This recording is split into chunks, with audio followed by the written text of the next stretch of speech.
Hare Krishna.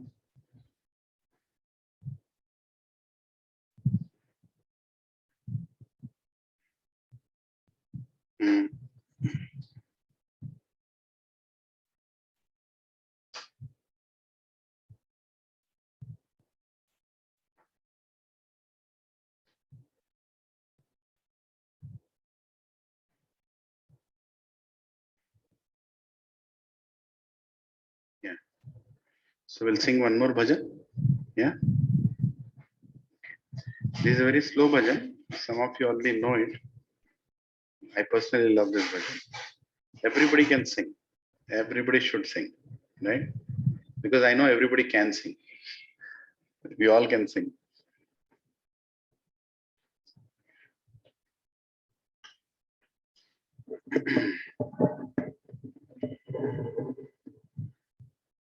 Okay. So how many of you know this bhajan? Lift your hand. Some of you already know a little bit. Okay. It's a very slow tune. It's about spiritual world. It's about spiritual world. What is happening in the spiritual world? What do you think is happening in the spiritual world? Huh? No traffic, right? No home loans, no job. What is everybody doing in the spiritual world? They are simply serving Radha and Krishna. That's what they're doing. So this bhajan is written by a great saint. His name is Narottama Das Thakur. And when these great saints, they can see the spiritual world. Like we can see this room right now. They can see the spiritual world. When they see the spiritual world, they capture it in their bhajans. And here it is being told what is there in the spiritual world, right?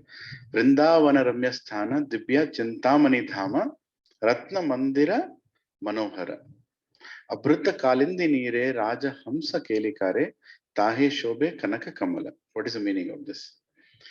Beautiful Vrindavana is filled with Chintamani gems and many jewel palaces and temples. Many regal swans play in the waters of Yamuna, and in those waters a splendid golden lotus flower grows. Right? So have you seen a lotus flower here anywhere? We have seen, right? On some lakes, right?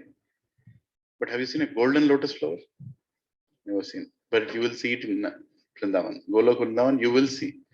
So someday when you get up, maybe you're dead or alive, I don't know. But when you go outside and you see a golden lotus flower, that means you've come to the right address. You've gone to spiritual world, right? So golden lotus flower. Next, Narottama Das Thakur is saying, Tara Madhya Hema Pita Ashta Dale Besitita. Dale means what? Dal, branches, right? Branches or leaves, like that. Ashta Dale Pradhana Naika. Petals, yeah. Tare Madhya Ratna Shane Boshi Ache Dui Jane Shama Sange Sundari Radhika. So here is being told, in the middle of that lotus is a golden place surrounded by 8 petals. On each of these 8 petals, the 8 principal gopis reside. And in the center, Lord Shamasundara and beautiful Srimati Radharani sit on a jewel throne. Right? So there is a big lotus. Inside there is a golden throne. On that Radha and Krishna are sitting, and around them are 8 petals. On 8 petals, one Gopika are sitting. Right? O Rupa Labanya Rasi, Amiya Pariche Kasi, Hasya Parihasa Sambhashane, Naruttama Dasa Koe, Nitya Lila Sukha Moe, Sadai Spruhuk Mora Mane. So what do you think when Radha and Krishna are sitting, what will they talk to each other? They'll fight like husband and wife? No, right? What do you think they'll do? What do 2 friends do? When you meet your friends, what do you do? Chit chat? Yes. And? Jokes? Hasya Parihasa Sambhasane. It's so beautifully told. What is God doing with his consort? Hasya Parihasa. No serious topics. So if anybody likes serious topics, you can remain here. Don't go to God.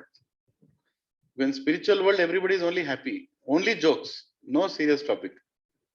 No complaints, no serious topic. There everybody is happy. Vaikuntha means what? Vai Kuntha. Why means anxiety. Kuntha means Hare Krishna. Thank you, Mataji. Thank you for coming. Hari Bol, Hari Bol. Hare Krishna. Thank you. Please. Yeah, Mataji, you can come here this side. Prabhuji can sit that side. It'll be easy. Yeah. So Hasya Parihasa Sambhashana. Right? So they are only doing jokes. Right? So Narottam Das Thakur is saying, that vision I want to keep in my mind always. The great beauty of the divine couple and their charming joking and laughter continually showers nectar everywhere. Narottama Dasa says, I pray that these blissful, eternal, transcendental pastimes of the divine couple may be always manifest in my heart. Right? So whatever Radha and Krishna are doing, Narottama Das Thakur is saying, I want to always remember what they're doing. See, once Krishna told, I want some mangoes. Now is the mango season, right? So the mangoes of Goloka Vrindavan, the specialty is there is no skin only. You can directly squeeze and eat. And no seed also is not there. Complete mango you can eat. You want that mango? Right? And it's always ripened, very sweet. Right? So Krishna was looking at the branch. He said, I want that mango. And Radharani is consort of Krishna. She wants to do something for Krishna. So I'll get that mango for you. But it's too high. And Krishna says, okay, do a thing. I'll go to that corner. I'll pull the branch down. Right? And you pull the mango. You hold the branch and pull the mango. Radharani says, Krishna is a cunning fellow. Right? Radharani believes him. What to do? This fellow goes, he pulls the branch down. And Radharani, I got the mango. She holds the branch, tries to pluck, immediately leaves the branch. Radharani goes up with the branch. And she falls down. And she's like, Krishna, what did you do? You made me hurt. And Krishna is laughing. Right? And this thing Narottam Das Thakur is seeing. Right? Narottam Das Thakur is saying, says, I pray that these blissful, eternal, transcendental pastimes of the divine couple may be always manifest in my heart. Always he wants to remember these pastimes. Spiritual world means silly, small, simple pastimes, no complicated. Right? Now we'll sing this song. I want all of you to sing. I know all of you know how to sing. Right? Your favorite Hindi movie, Telugu movie, whatever that you sing, some song you might be singing. But everybody can sing this. It's a very slow tune. And please meditate on Radha and Krishna and desire that you want to go to them. Right? The desire is most important. Vrindavana Ramyasthana Divya Chinta Mani Dhama Ratana Mandira Manohara. Everybody. Vrindavana Ramyasthana Divya Chinta Mani Dhama Ratana Mandira.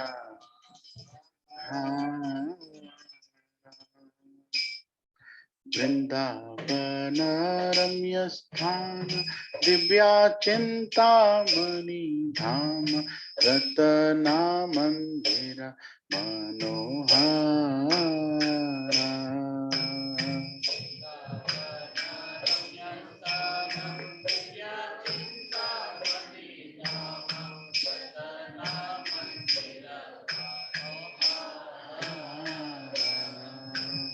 Vrindavana Ramyasthana Divya Chintamani Dhama Ratana Mandira Manohara.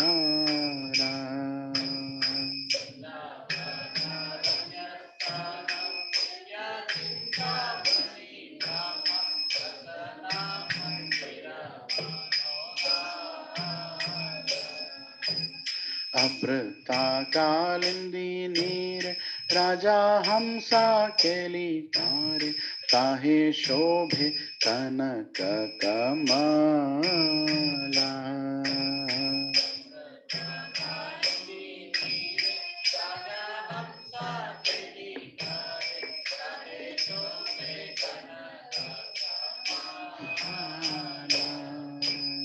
Abrata kalindi neere Raja Hamsa keli tare काहे शोभे कनक कमला।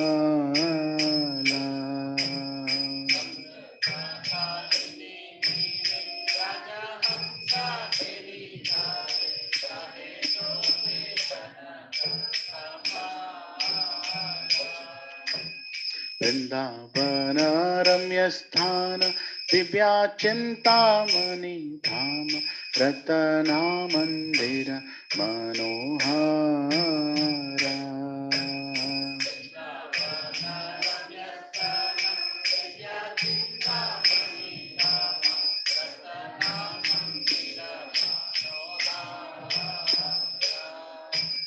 तारा मध्ये हेमा पीता अष्टाडाले बेसितीता अष्टाडाले प्रधान नायिका।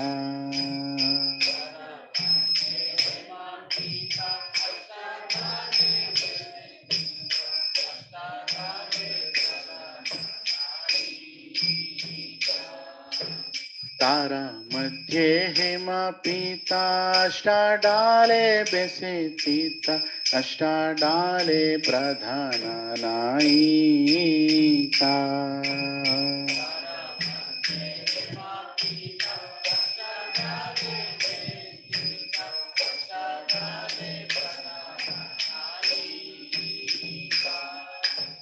तारा मध्ये रत्नशाने बशियाचे दुई जाने श्यामा संगे सुंदरी राधिका।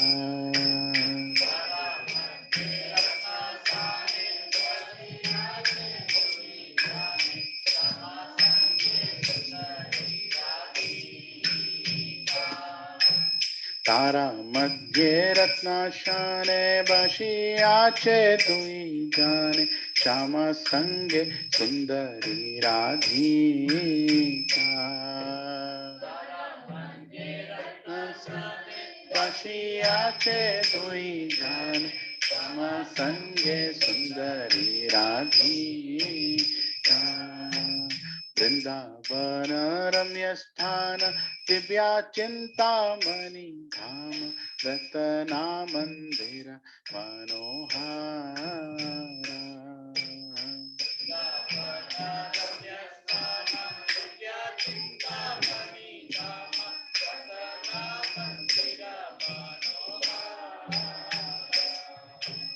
ओरूपाला बन्या रासी आमिया परिचे कासी हास्या परिहासा संभाषणे।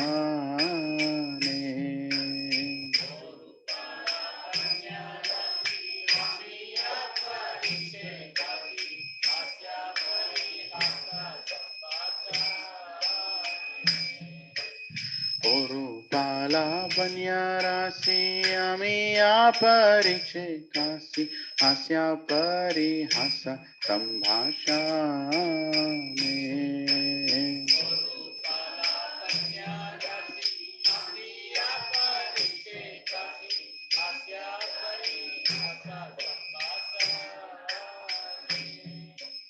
नरोत्तम दास कोय नित्या लीला सुखामोय सदै स्पृहुक मोरा माने। कोय नित्या लीला सुखामोय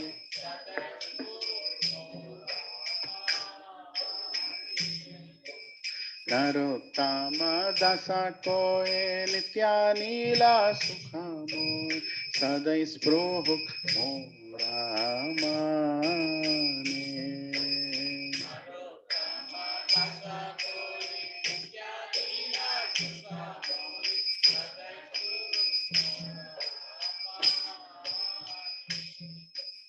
वृंदावन रम्य स्थान दिव्या चिंतामणि धाम रतना मंदिर मनोहरा।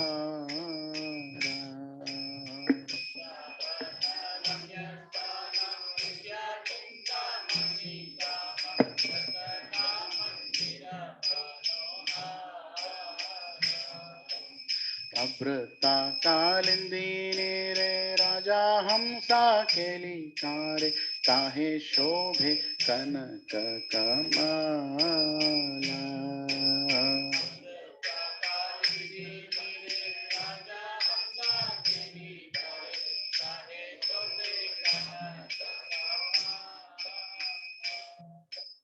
वृंदावन रम्य स्थान दिव्या चिंतामणि धाम रतना मंदिर मनोहारा।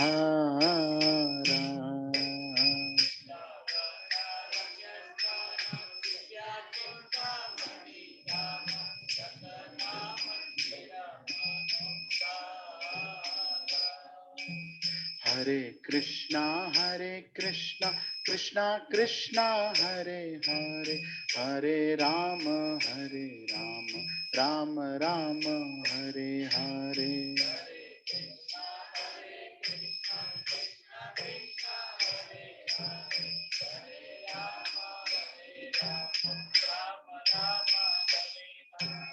हरे कृष्णा कृष्णा कृष्णा हरे हरे, हरे राम राम राम हरे हरे।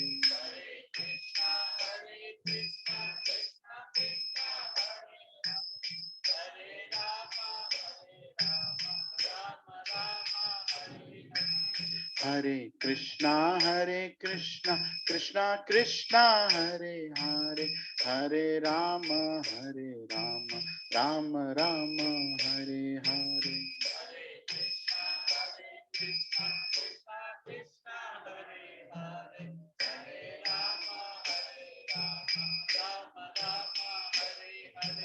हरे कृष्णा कृष्णा कृष्णा हरे हरे, हरे राम राम राम हरे हरे। हरे कृष्णा कृष्णा कृष्णा हरे हरे,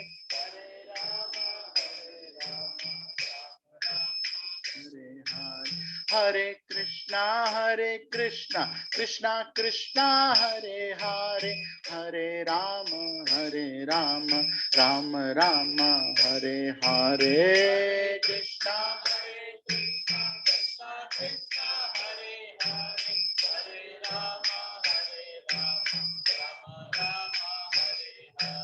वृंदावन रम्य स्थान दिव्या चिंतामणि धाम रतना मंदिर मनोहारा।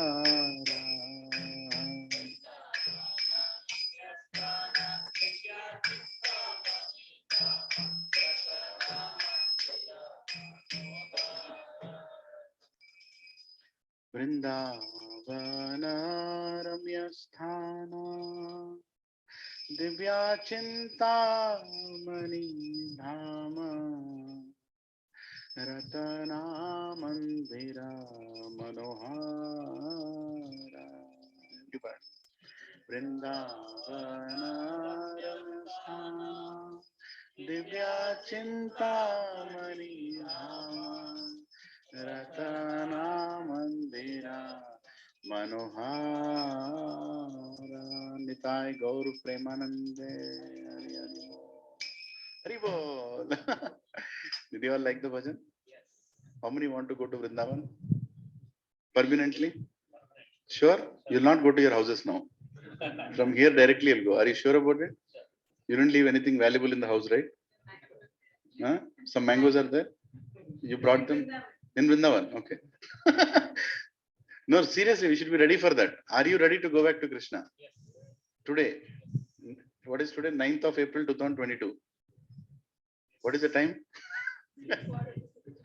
Hari Bol. Sanjay Prabhu, Hare Krishna. Aage Prabhu, aage. Wherever you're comfortable. Hare Krishna. Yes. Yeah, we all should be ready to go back to Krishna at any time. That's the whole goal of spiritual life. That we become ready to go back to Krishna. Right? Not that when Krishna comes and say, Ajne Krishna, maybe Monday. Right? Hare Krishna. So,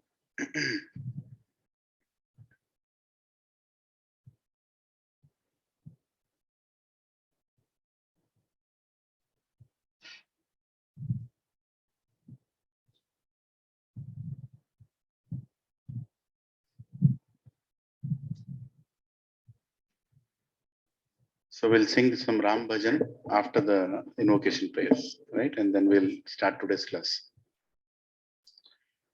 Om Ajnantimirandasya Jnananjanashalakaya Chakshurum Yena Tasmai Shri Gurave Namaha.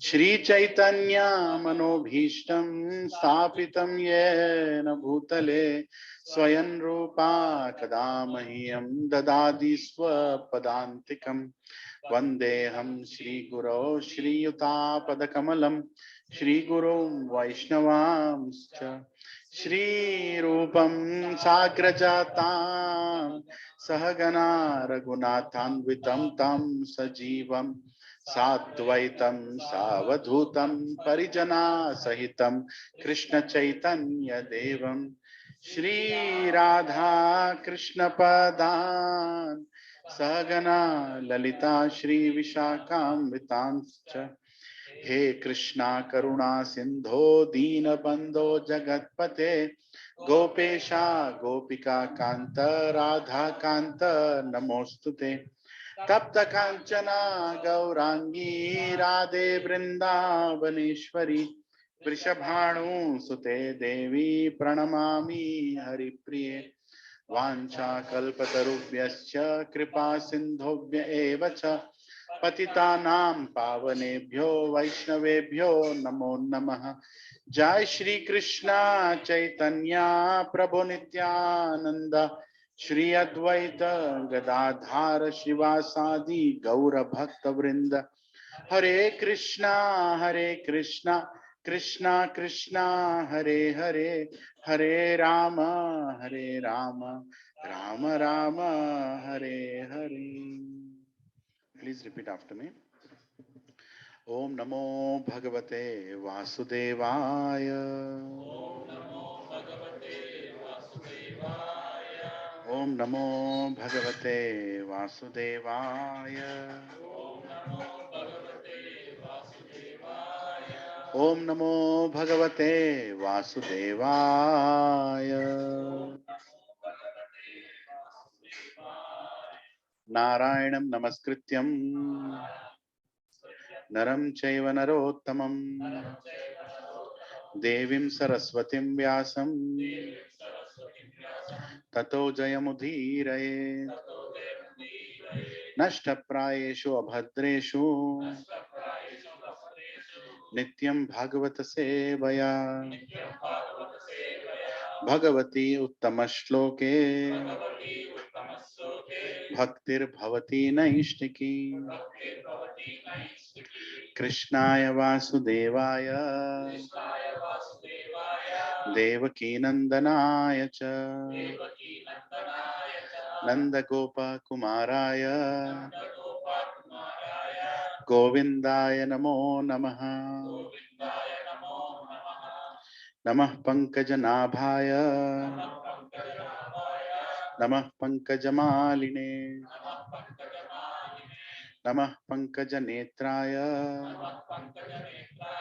Namaste Pankajangre Namo Mahabadanyaya Krishna Prema Pradayate Krishnaya Krishna Chaitanya Namine Gauratvishe Namaha Namo Brahmanyaya Devaya Gau Brahmana Hitaya cha Jagaditaya Krishnaya Govindaya Namo Namaha Nama Om Vishnupadaya Krishna Prasthaya Bhutale Shrimate Bhakti Vedanta Swami Niti Namine Namaste Saraswat-deve Gauravani Pracharine Nirvishesha Shunyavadi Pasyatya Deshatarine Jai Shri Krishna Chaitanya Prabho Nityananda, Shri Advaita Gadadhara, Srivasadi Gaura Bhakta Vrinda. Hare Krishna, Krishna Krishna, Hare Hare, Hare Rama, Rama Rama, Hare Hare. Kum karoti vachalam pangumlangayate yatkripahtamam vande Shri Guru Dinatarinam Shri Paramananda Madhavam Shri Chaitanya Ishwaram Om Pavitro Pavitro Va Sarvavastham Gatopi Va Yat Smaret Pundarikaksha Sabhyabhyantaram Suche Shri Vishnu Shri Vishnu Shri Vishnu.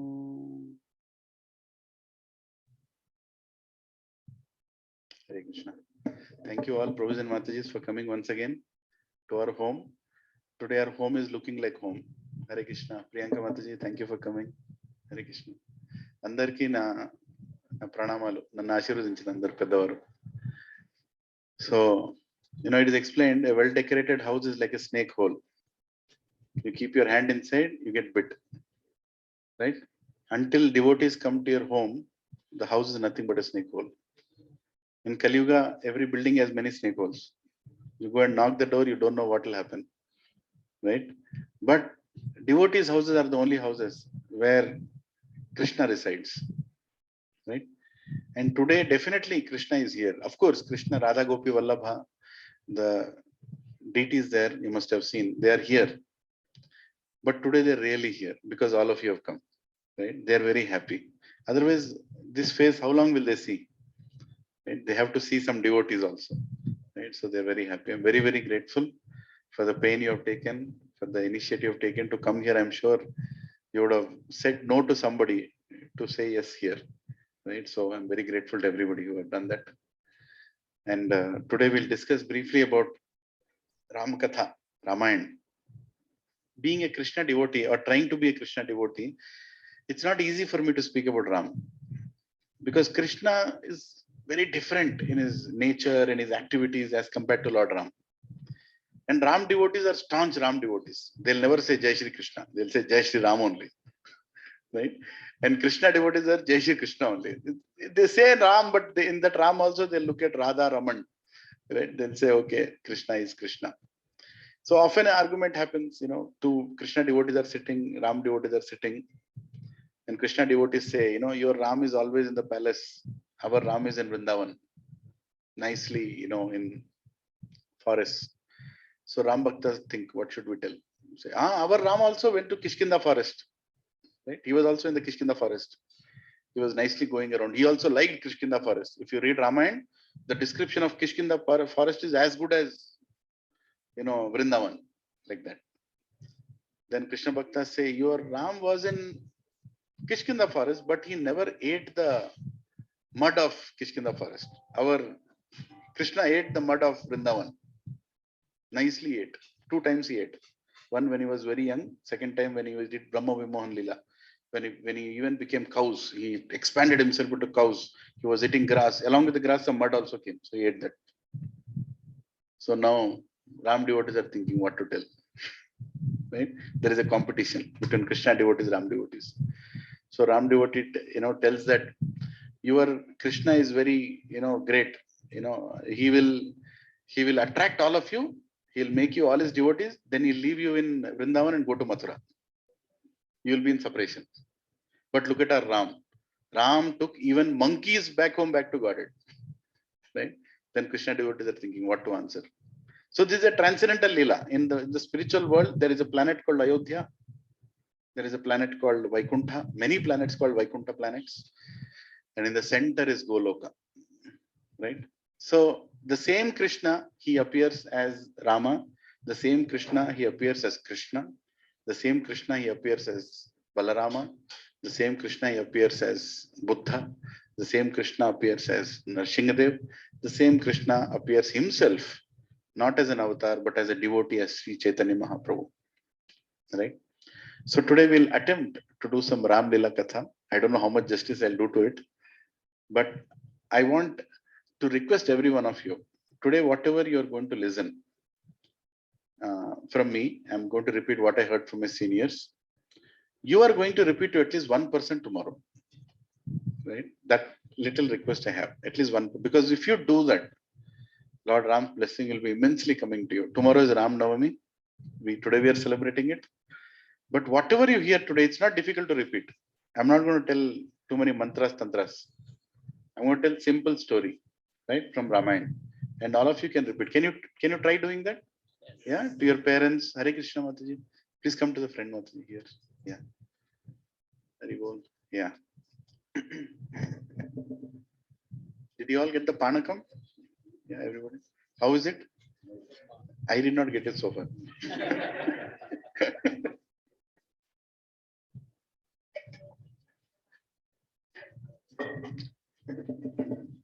So today's menu is mostly South Indian, right? On Ram Navami, whatever we make, some special dishes we try to make today. Yeah.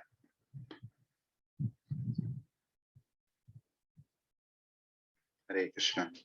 So these beautiful deities of Shishi Radha. Sorry, again, see, there is a problem. Sitaram, Lakshman, Hanuman. So we'll try to sing this bhajan. I'm not an expert in this bhajan, but we'll try to sing, right, for the pleasure of Sri Ram. Ramachandra Raghuveera, Ramachandra Ranadhira,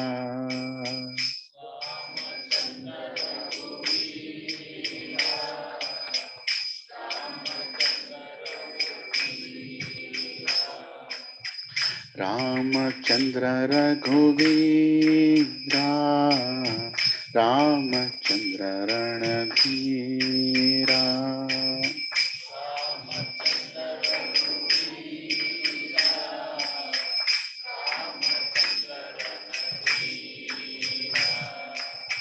Ramachandra Raghurama, Ramachandra Parandhama,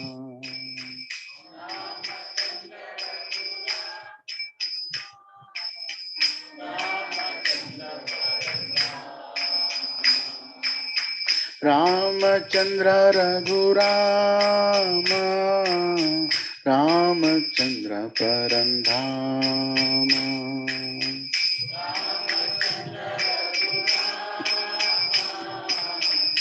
Ramachandra Parandhama, Ramachandra Raghunatha, Ramachandra Jagannatha,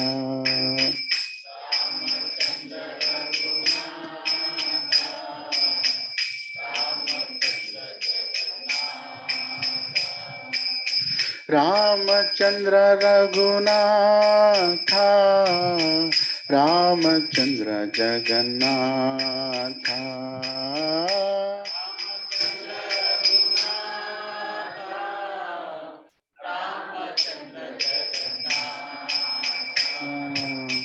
Ramachandra Mama Bandhu, Ramachandra Daya Sindhu,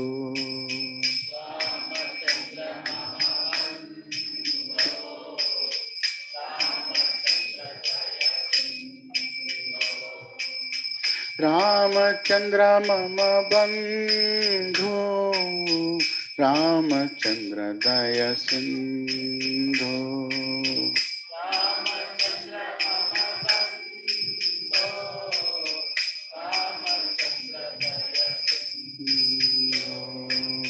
Ramachandra Raghuveera, Ramachandra Ranadhira,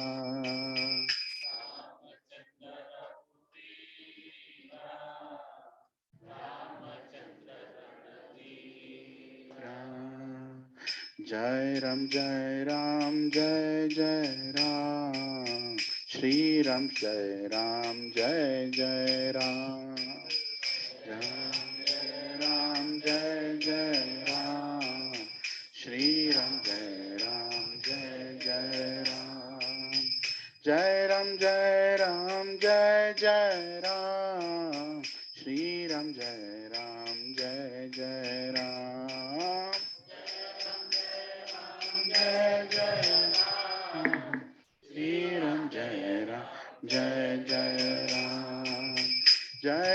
जय जय Ram, Shri Ram Jai Ram, Jai Jai Ram, Jai Ram Jai Ram, Jai Ram, Ram Jai Ram, Jai Jai Ram. Ramachandra Mama Bandhu, Ramachandra Jaya Sindhu.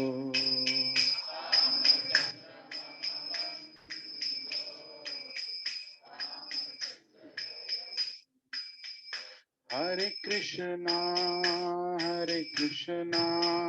Krishna Krishna, Hare Hare, Hare Rama, Rama Rama, Hare Hare.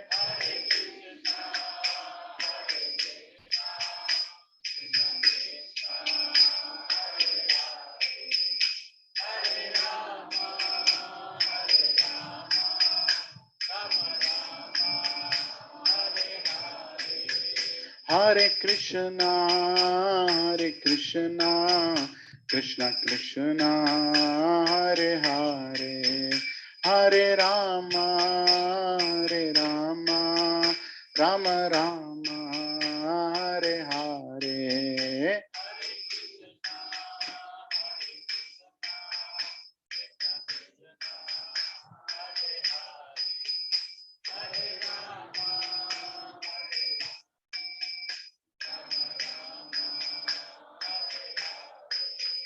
Hare Krishna, Krishna Krishna, Hare Hare, Hare Rama, Rama Rama, Hare Hare.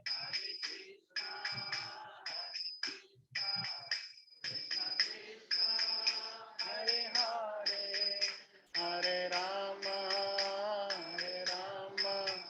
Rama Rama, Hare Hare. Hare Krishna, Krishna Krishna, Hare Hare, Hare Rama,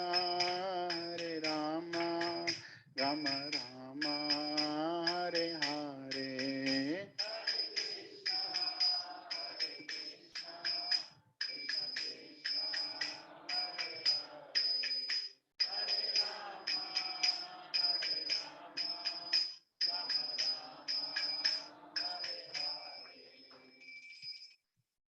बोलो जय जय श्री राम की जय, सीता राम लक्ष्मण हनुमान की, Ram Navami celebrations की जय, गौर हरि प्रेमानंदे, हरि हरि बोल.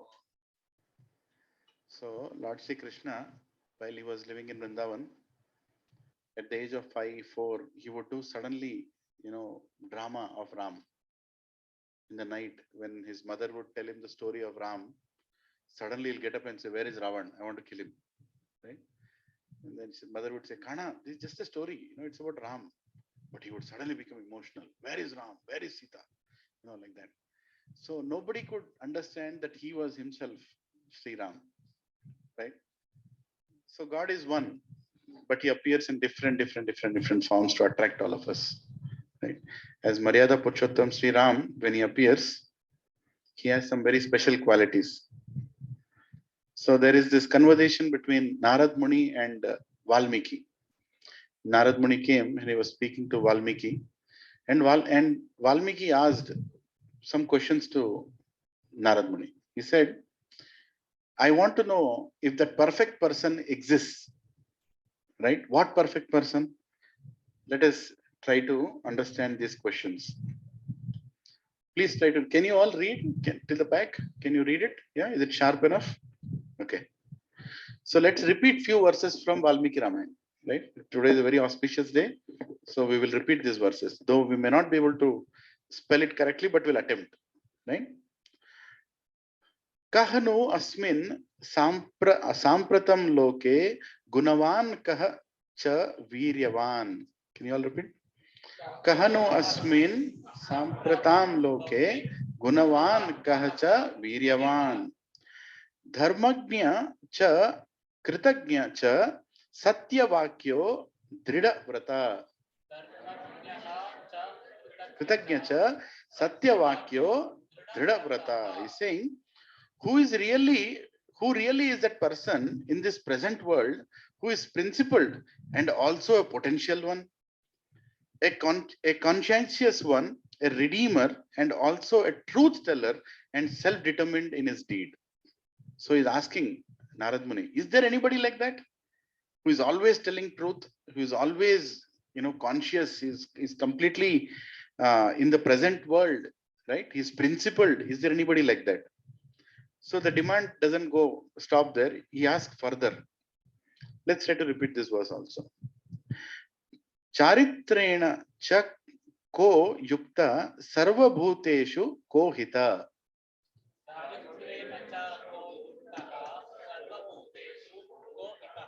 Vidwan kah smaratha cha kah cha eka priya darshana.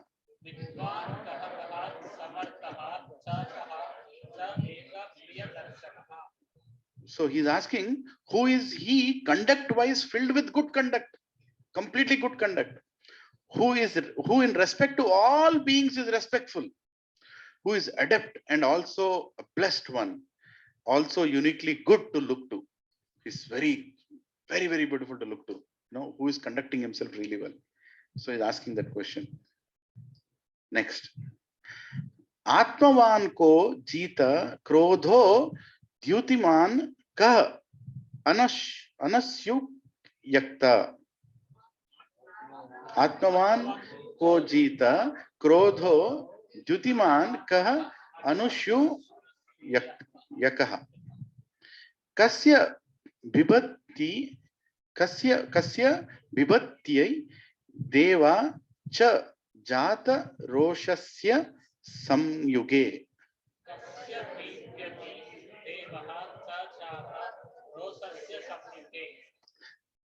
Lord Shriram, forgive me for all mistakes. Yeah. So who is that courageous one who controlled his anger, who is brilliant, non-jealous, and even whom do the gods fear when provoked to war? Right? Even gods will be scared when he starts his war. Right? Who is that person? Does that person exist? Right? So if this question is asked today in this world, anybody who comes to your notice, anybody who qualifies all these qualities that Valmiki is looking at? Any people might talk about some movie star. Right? The Pushpa, something like that. I don't know what comes to people's mind, but people are there's nobody like this today, right? And there will never be anybody like that today who is completely respectful in all situations. Maryada Purushottama Sri Ram. He never loses the opportunity of respecting others. He respected even Ravan. On the day of killing him, also he respected him. Right? He gave him that much respect, and then he shot the arrows. Right? For this, Narad Muni gives the answer. So let's repeat after me. Ikshvaku Vamsha Prabhavo Ramo Nama Janai Shruta.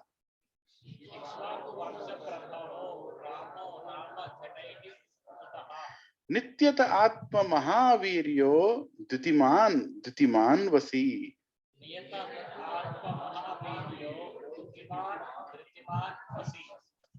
Yeah, please repeat after me. One emerged from Ikshvaku dynasty and known to the people as Rama by his name. He is conscientious, highly valorous, resplendent, steadfast, and a controller of vice and vile, and his own senses as well. So he's the controller of his senses. Mati, you can come in the front. Yeah. So he can control his own senses. Most importantly, right? It's not great how much you control people. It's great when you want to control your own mind and your own senses. So that is the greatness of Lord Rama, right? So we read some part of the introduction of Valmiki Ramayana. Does anyone know how many Ramayans are there? There is Valmiki Ramayana. There is Tulsi Das Ji's Ramayana, and Tulsi Das Ji refers that is keeping his Tulsidas Ramayana basis based on Valmiki Ramayana and also several other Puranas. So there is a little bit of mention of Ramayana in many Puranas, not only in Ramayana as a scripture itself, right? In Srimad Bhagavatam also in 9th canto, 2 chapters are dedicated to Ramayana. But what can you explain about Lord Rama in 2 chapters? Entire Srimad Bhagavatam is 18,000 verses. Ramayana itself is 24,000 verses, right? 24,000 verses given to us, right? Lord Shiva, yeah. So Lord Shiva tries to find out where is that original text of Ramayana, where is that Sampurna Ramayana. So then he finds out that in Brahmaloka there is a full Ramayana available, full Ramayana set. How many want the full Ramayana set from Brahmaloka? Anybody here? Nobody wants? Sure. If you don't want, you are in trouble. If you want, you are in trouble also. Right? Why you are in trouble if you don't want? Then you can never go back to Rama. Never can see Rama unless you read Ramayana. But what is the problem saying I want that Ramayana set? Because that Ramayana set in Brahmaloka has 100 crore verses. 100 crore verses. So do we need, how big house do we need to keep that Ramayana? Right? So Lord Shiva finds that out. Lord Shiva gets that 100 crore verses and Parvati is so happy. Oh my Lord, we got the final full set of Ramayana. Right? Now let us read it. Now you have to read and I have to listen. Let's start the Ramayana Lila. How good it will be, right? Husband and wife are reading Ramayana in the house. Right? Otherwise, some other Ramayana will be going on. or more Mahabharata will be going on. Right? So here Lord Shiva is explained in Srimad Bhagavatam. There is a Hare Krishna, Hare Krishna. Please come. Mataji's come in the front. So it will be easy for Prabhuji's to sit. Yeah. You can come closer also. I think by the time everybody comes, we'll fill the whole place. Prabhuji, come in the front of the room. On the right side, there is darshan of Shri Radha Gopi Vallabha. Yeah, thank you, Prabhu. Please try to fit in. This place is tested for 150 people, so don't worry. 150 capacity testing is already done. So here, Lord Shiva, so who is Lord Shiva? In Srimad Bhagavatam, there is a beautiful verse. Yeah, please repeat after me. In Srimad Bhagavatam, 12th canto, 13th chapter, 16th verse. I also need one. So far, I did not get the panakam. I don't know why. Nobody is giving me one glass of panakam. Only on Ramanavami we get that. I don't want to miss it. Okay. So please repeat after me. 12th canto, 13th chapter, 16th verse. Nimna ganam yatha ganga devanam achyuto yatha Vaishnavanam yatha shambho Purananam idam tatha. Right? What is the meaning of this? Repeat after me. Just as the Ganga is the greatest of all rivers, Lord Achyuta, the supreme among deities, and Lord Shambhu, deities. Yeah, sorry, you should stop there. Lord Achyuta, the supreme among deities, and Lord Shambhu, Shiva, the greatest of the Vaishnavas. So Srimad Bhagavatam is the greatest of all Puranas. Right? There are 18 Puranas and 18 Upa Puranas. There are Tamil Puranas. So many Puranas. In among all of them, Hare Krishna, among all of them, Bhagavatam is the greatest Purana.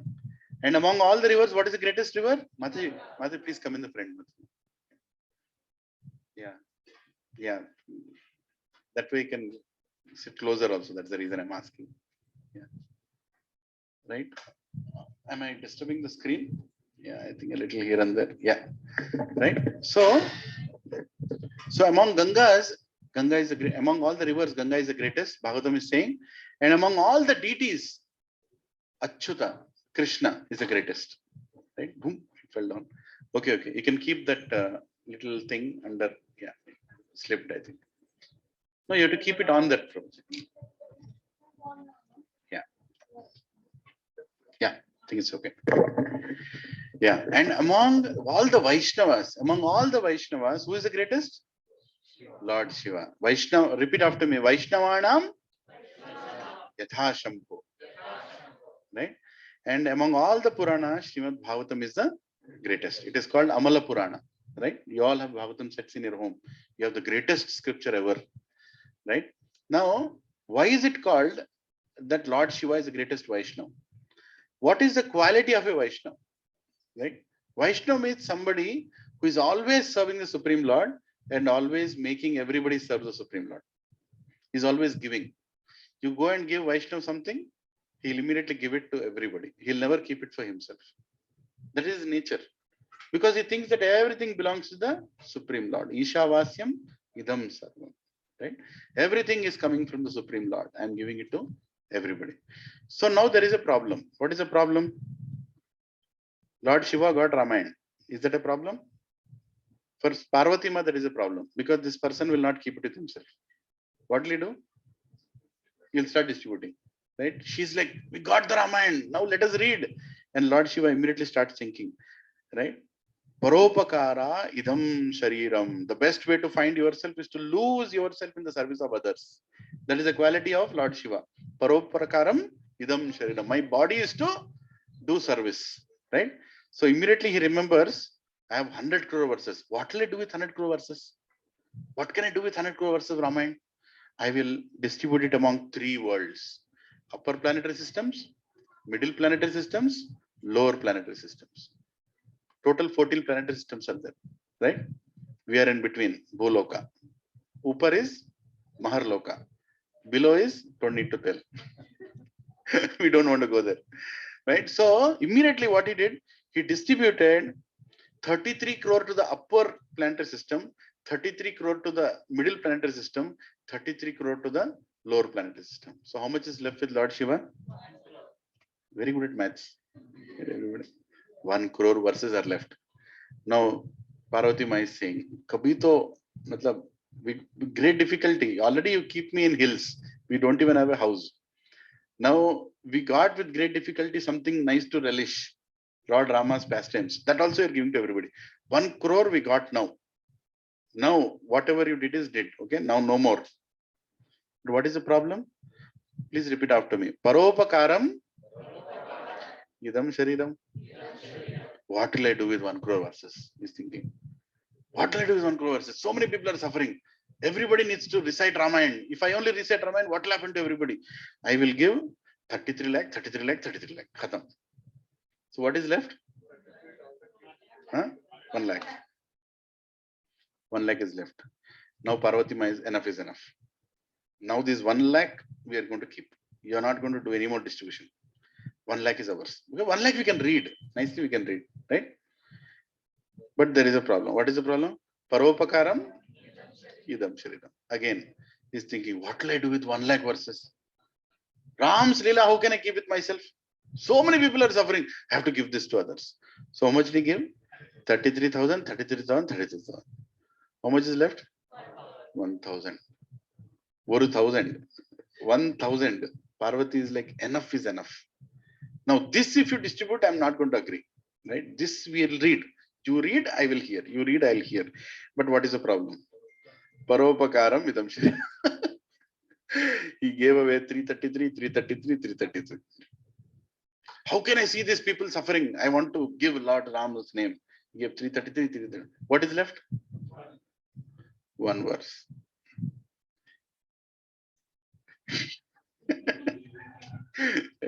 That 1 verse. Now Parvati is like, Evandi, chalu. At least this one will read together. Husband and wife, no? Will read together. But there is a problem. Paropakaram idam shariram. Now, this 1 verse is written in a meter. Every verse is a meter, meaning a singing meter. So this meter has been written in such a way that it has 32 words. So Lord Shiva got an idea. 32 words, what am I going to do with myself? 10, 10, 10. Let me give 10, 10, 10. How much are left? 2. And these 2 words are Rama. Rama. Rama. Rama. Rama. Rama. He said, what need is there of 100 crore verses? Now I will constantly chant this holy name. Because it has everything. When we chant Rama with devotion, it has everything that Ramayana has to give. The person who reads Ramayana just reads Rama. Hanumanji doesn't read the entire Ramayana. He just says Rama. Shabari was sitting and saying what? Right? Everybody is just saying Rama, Rama, Rama, Rama.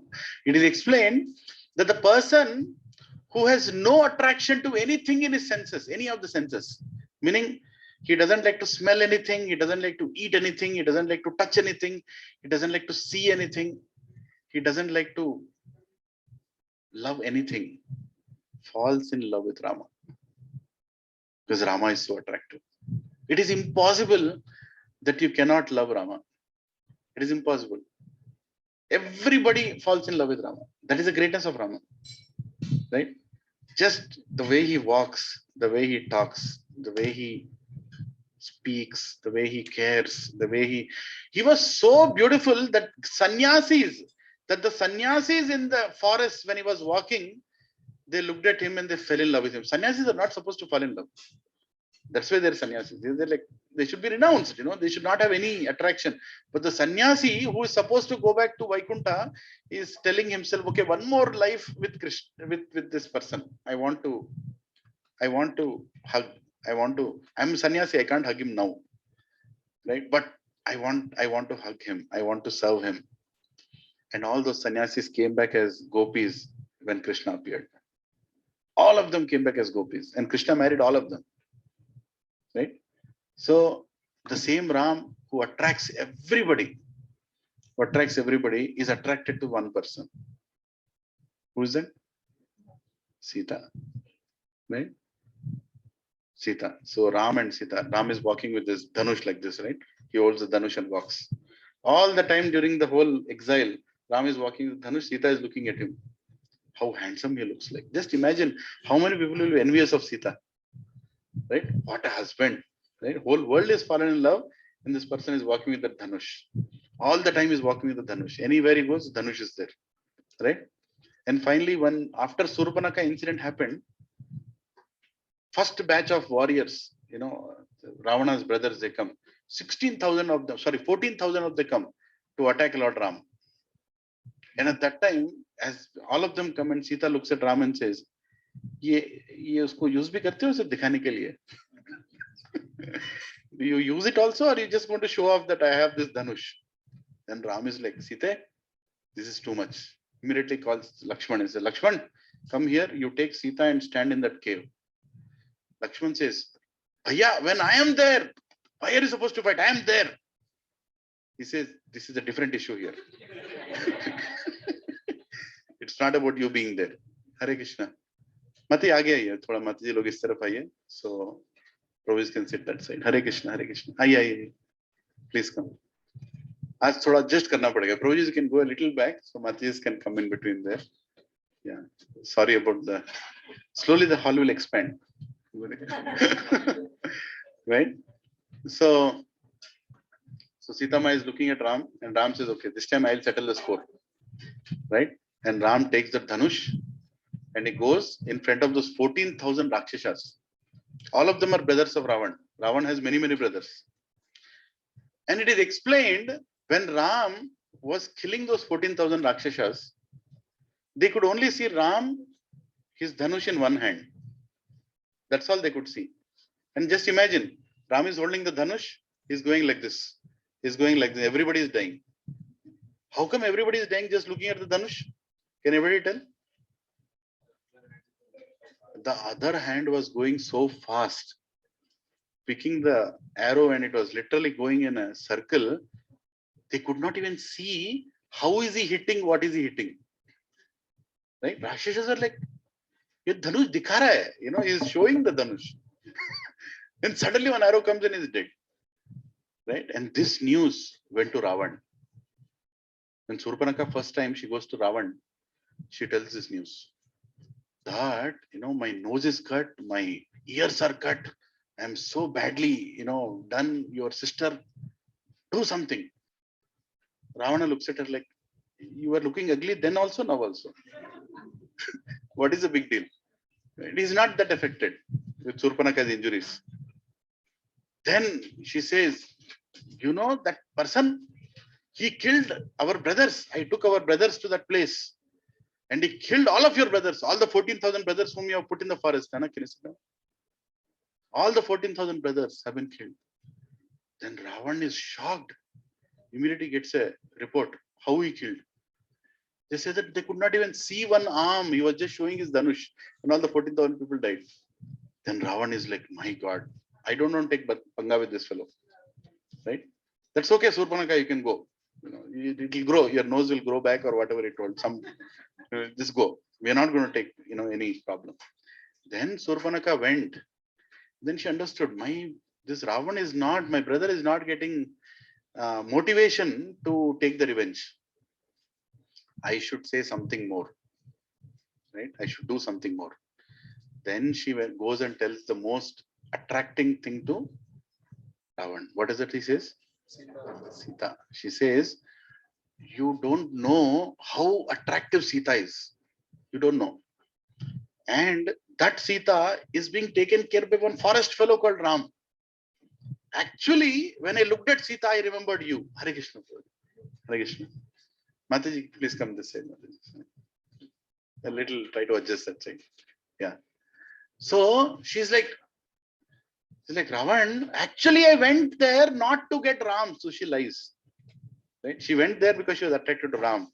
She lies saying that I am attracted to Sita because Sita is so attractive, and I felt such a great Sita should be your consort. And that is the reason I went to Ram. And then Ravan starts thinking, really? She's so attractive? Then she says, when I wanted to get that Sita, Ram came in between and see what has happened to me because I was trying to serve you. Then the lust inside Ravan grows. Kama esha krodha esha rajoguna samudbhava. Bhagavad Gita says that lust is that very dangerous enemy that can kill anybody. Then he loses intelligence. And then we know what all he did. Now it's all about him trying to get Sita, to enjoy Sita. Right? So anybody trying to enjoy Sita is equal to Ravan. Anybody attracted to Lakshmi without Narayan is equal to Ravan. Anybody attracted to Radha without Krishna is Ravan. Right? So whenever we pray to Lakshmi Devi, don't pray to Lakshmi Devi. Pray to Narayan. That mentality should go away. That I'll use Lakshmi Devi for something, I'll use Narayan for something. I'll use Sita for something, I'll use Ram for something. Even when we chant the mantra, Hare Rama, Rama Rama, Hare Hare, it actually means there is Hare, Sita, there is Rama, we'll unite. Our job is just like Hanumanji. Hanumanji, what did he do? He united Rama and Sita. In the same way, in Bhakti, what do? We unite Radha and Krishna, we unite Rama and Sita. Now today, we are going to discuss two lessons. Right? Actually, Ramayana has so many lessons that we don't know how much time it will take, but today, in the interest of time, we'll try to attempt to discuss two lessons. One of the lessons is don't judge without understanding. Don't judge without understanding. How many of us judge without understanding?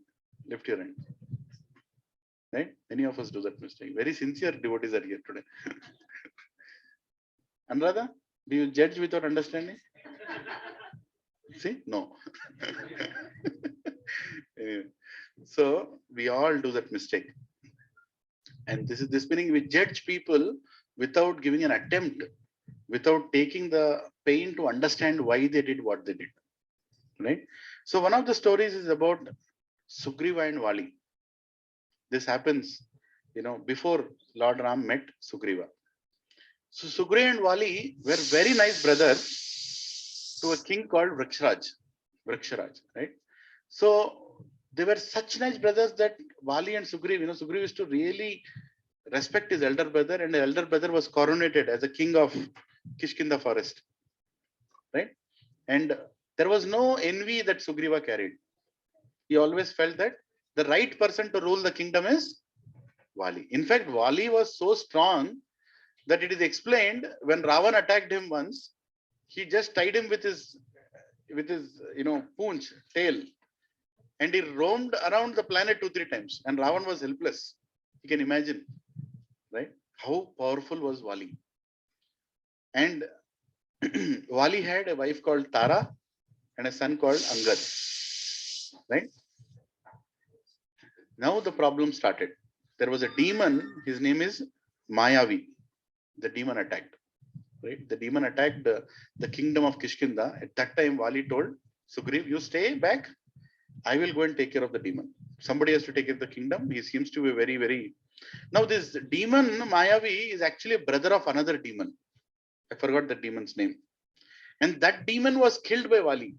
When the demon prior attacked, Vali threw him like a ball, a tennis ball. He just threw him like that. And he fell into Pampa Sarovar, where one great Muni, he was performing some sacrificial tapasya.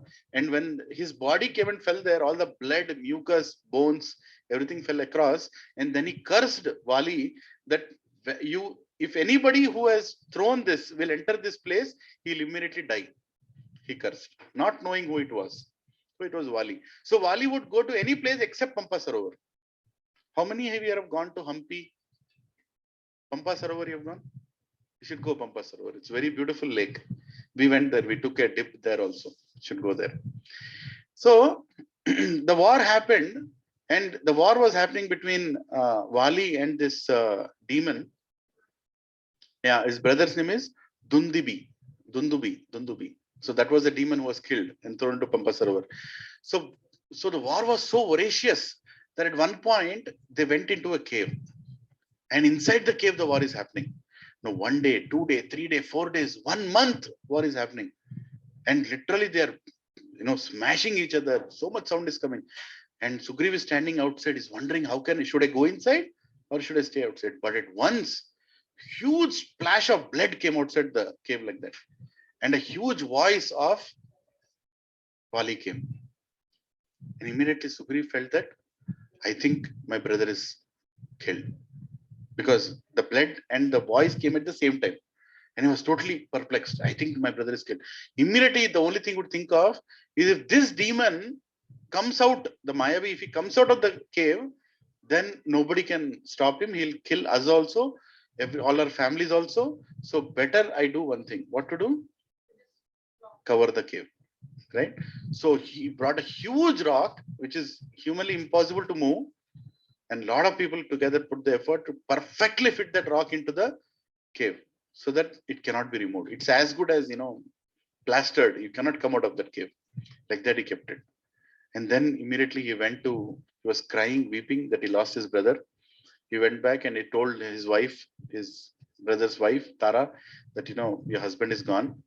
And Angad started crying. Angad was very young that time.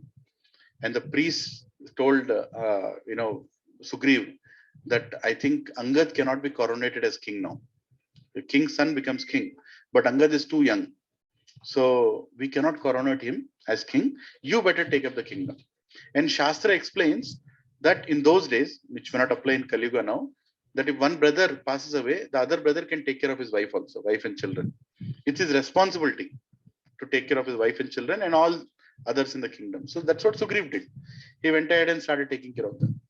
But there was a problem. Unfortunately, basically Sugriva assumed that Bali is dead, right? That was one of the assumptions, right? So which went wrong. Bali actually was alive. Bali came out of the cave. He saw, first thing that Bali saw is as soon as he saw the cave, it was completely closed. And it is impossible for nature to close the cave like that. It's not like a wind came and it came and got closed. No, Bali understood. It is closed with a purpose. Somebody closed this thing, right? And immediately got a suspicion that the whole thing is a conspiracy. This demon came and I went into the cave. I was made to fight, almost killed myself, but still I came out, and then the cave is closed now. It's a conspiracy. Somebody planned it, right? So with that impression, when he came outside, right, what did he see? He saw Sugriva sitting as king. As soon as he saw Sugriva sitting as king and his wife also around the palace there, immediately, like he announced, I told you already, Angad was too young. Immediately he got so angry that he did not want to discuss. It's enough is enough. I got the idea. This fellow wanted to always enjoy the kingdom and also my wife and also my family. So I'm going to kill this person.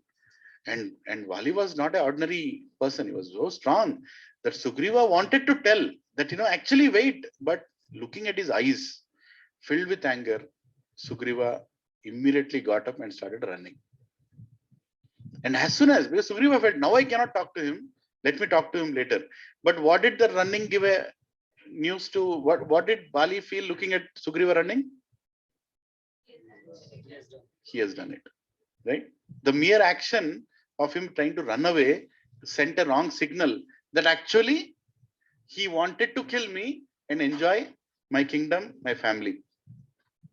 So that's a mistake. Right? Returned to the kingdom to see his brother on the throne, he raged. The biggest mistake it is, he raged. Right? He became very, very angry with that. And looking at Bali's anger, Sugriva immediately ran to save his life. So 3 mistakes happened. If you see, I've just kept it in red. One is Sugriva assumed that Bali is dead and he covered the cave. But even though it is right, it is the right thing to do. How many of you feel it's the right thing to do? It's the right thing to do, right? But it turned out to be completely negative.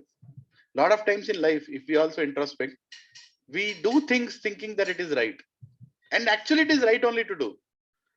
But your destiny will completely swap the case and you will be kept as like a victim or something you've done wrong. Has it happened to anybody in your life? Yeah. You wanted to do something right. You did it right also. And there is every reason you did it right. But ultimately what came out is you did wrong. And you don't even know how to justify it. Right? So that is life for us, right? And Vali also did that same mistake. He did not give a chance for his brother to speak. Right? So don't judge without understanding, right? That was the whole idea. So what is inference? Do you know the dictionary word of the meaning inference? It means a conclusion reached on the basis of evidence and reasoning. I have an inference, right? My inference is he is bad. My inference is she is bad, right? Daughter-in-law is thinking mother-in-law is bad. Mother-in-law is thinking daughter-in-law is bad. Husband is thinking wife is bad. Wife is thinking husband is bad. So many people are thinking that so many people are bad.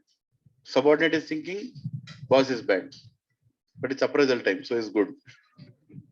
Right? Everybody is thinking something that somebody is bad. That's an inference. Based on what? Based on evidence and reasoning. So Sugriva and Bali, did they do proper observation? Professor Mataji, did they do proper? They did. Their observation was right. Loud voice of Bali and blood flowing out. His observation was right. There's nothing wrong with observation. Right? What was Bali's observation? Cave closed and Sugriva on the throne. Right? Cave is closed and this fellow is on the throne. And as soon as he went, he started running. So proper observation was there. Observation, there was nothing wrong. But what was the problem? Wrong conclusion. Bali is dead and he can save the kingdom by trapping the demon. That was his conclusion. Bali's conclusion was his brother has conspired to be the king and for that he wanted him dead. So the observation was right. Conclusion was wrong. It can happen. It can happen with all of us. Right? We should always remember this, that we are not greater than Sugriva or Bali. All of us can do that mistake. What we are seeing and what we are concluding can be wrong. It can be wrong. What is the inference? Bali is not ready to listen and he will kill me. There is no point in trying to explain. That is what this fellow concluded. Inference. Right? There is no point trying to explain him. And Sugriva is my enemy, so I will destroy him and take over his wife and family. That is his inference, and both of them inferred that they are enemies. Even before they actually sat down and understood they understood that they are my enemies now. There is no question. So what did Sugriva do? Sugriva went to Pampa Sarovar and stayed there because that is the only place he can be secured. Bali will not come and attack in Pampa Sarovar. And Bali is waiting. When will this fellow come out? And I will kill him. And to make him more insulted, he even took over his wife, which was not needed. Which is not needed. He could have sent his wife out. But he also wanted to give a message that, you wanted to enjoy my family, my wife, my kingdom by killing me. Now I'll do it and show it to you. Right? And he forcefully kept his wife, which is absolutely adharmic. Right? So in the first proper observation, we think we have observed, but my vision is influenced and not unbiased. We should always know that. Right? When we are trying to see something, are we really wanting to see what it is, or are we wanting to see what we want to see? Right? What we want to see only we'll see. We'll not see things as it is. Right? So that's one of the wrong things that we do, that we have to self-introspect in our life. Actually, this lesson is so important in our life that even right after you go out of this place, immediately start seeing the things, not from how you want to see, but what exactly is the truth. Right? Wrong conclusion. Our conclusions are most self-centered and favorable to our needs and egos, isn't it? Huh? My conclusion will always be sophisticated for myself. Have you ever concluded anything which gave pain to you? One conclusion in life, you concluded and that gave a lot of pain to you. No, we will always conclude in such a way that it will support my ego. That is what even Bali and Sugriva did. And inference. We are always eager to justify our actions, and our mind infers to such ideas. Immediately we start justifying. Justification means there is a problem. Right? Like I'm just like you said, you came late. Immediately I want to justify that I'm right by coming late. And your mind will immediately throw 10 ideas that I came late. Right? Or I did not earn something, why you could not make a good deal, why you could not finish some work. Immediately I'll start justifying. Justification is the game of a mind. Intelligence says accept it. Mind says don't accept. If you accept, there is a problem. Right? So here, you observed, you judged, and you condemned, but there is no confrontation. There is no discussion only. Had Bali taken 1 second, after going there, Sugriva, what happened? If you have asked that what happened, one question, the whole episode of Bali being killed would never happen. Right? He would not have done so many wrong things, but he never asked what happened. Immediately attacked, because that is what he's a lusty person, and the only thing a lusty person can think is lust only. Right? He will only see faults in others. And seeing faults in others is a very natural thing. A materialistic person sees faults in others. A spiritual person sees fault in himself. That is the difference. Right? Are we progressing in spiritual life? Can be simply known how much we are thinking about ourselves, not about others. See, a spiritual person will sit down, he'll start thinking, when will I correct my chanting? When will I chant properly? How come I have no taste for chanting? Krishna, when will you give me the taste? How come, I'm still attracted to outside food? How come I'm still attracted to Maya's activities? How come I'm, still not attracted to you, Krishna? When will I become? He will always keep thinking like that. But a materialistic person, if he comes to satsang also, what will he think? I brought this curry. What did she bring? I'm doing this much for satsang. What are others doing? I came inside. Prabhuji told Halibol to them, not to me. Something. He's always observing outside. He's not observing inside. Satsang is for what? For us to see inside. Satsang is actually for everybody, including me. Just because I'm sitting here doesn't mean I'm a guru or anything. No. When I'm repeating this, I'm actually thinking, am I following all these things? And when you repeat it, why did I tell you that I want you to repeat the story to everybody tomorrow? Because when you repeat it, you will introspect inside. Because if you hear it, you'll only see outside. Right? When you repeat it to somebody, you'll introspect inside. Right? Now, seeing anyone doing anything objectionable, what is the thing that we should do? Ideally, give benefit of doubt and time. Just give some benefit of doubt and time. Here I'll tell one example. I just written there. There was one person, he was a smoker, chain smoker. He used to come to our satsang. I told this example many times. So he would come and sit in the front, and every half an hour, and my lectures are 2 hours, people tolerate, but he can't tolerate. So every half an hour he'll get up and go outside. I used to feel maybe he's getting an office call or something. But every time he used to come back, strong fragrance used to come. That odor is very strong when people smoke, right? They don't realize that. People around realize. How many of you have seen? It's very gatiga untadi. So he used to come and sit. But he was such a sincere devotee, he wants to sit in the front only. And he would go all the way, disturbing everybody, and then come inside, disturbing everybody, then sit there, and then ask doubt. And whenever he asked doubt, the only thing he has to get is all that smell. So one day I asked him, that Prabhu, you, in between the satsang, what do you do? I didn't ask him directly. He said, Prabhuji, I have a problem. I have to smoke every half an hour. And you never finish in half an hour. So I have to go in, Hare Krishna, Prabhuji, Hare Krishna. Please come, Prabhuji. Prabhu, come in the front if that's okay. I don't know. There are many others who will come. Yeah, there is some space here. Hare Krishna, Mataji, please come, please come. Yeah, Mataji can sit this side, Prabhuji will say that's easy to. Yeah. Yeah. So then he told me that, Prabhu, now what am I supposed to tell him? What am I supposed to tell him? Should I tell him you're smoking? Huh? Don't come to satsang. They say like that? No. I told him, Prabhu, you can smoke. I'm grateful that you're smoking outside. Right? But don't sit in the front. You can sit in the back. So it's easy for you to go out. Whenever you want to go, you can go smoke and come back. No problem. And everybody will not face it. He said, yes, Prabhu. But he felt, inside his heart. Everybody has a Krishna sitting in his heart. He's thinking, Prabhu, kya karenge? Right? It also happened with me because I learned this lesson from another devotee. I was also very judgmental. So we were going on this ship in Boston, and we used to do that Jaladuta festival. There is a ship called Jaladuta. We named that ship as Jaladuta. It's not Jaladuta. It comes to Boston Harbor. The day when Prabhupada landed in America, he landed in Boston.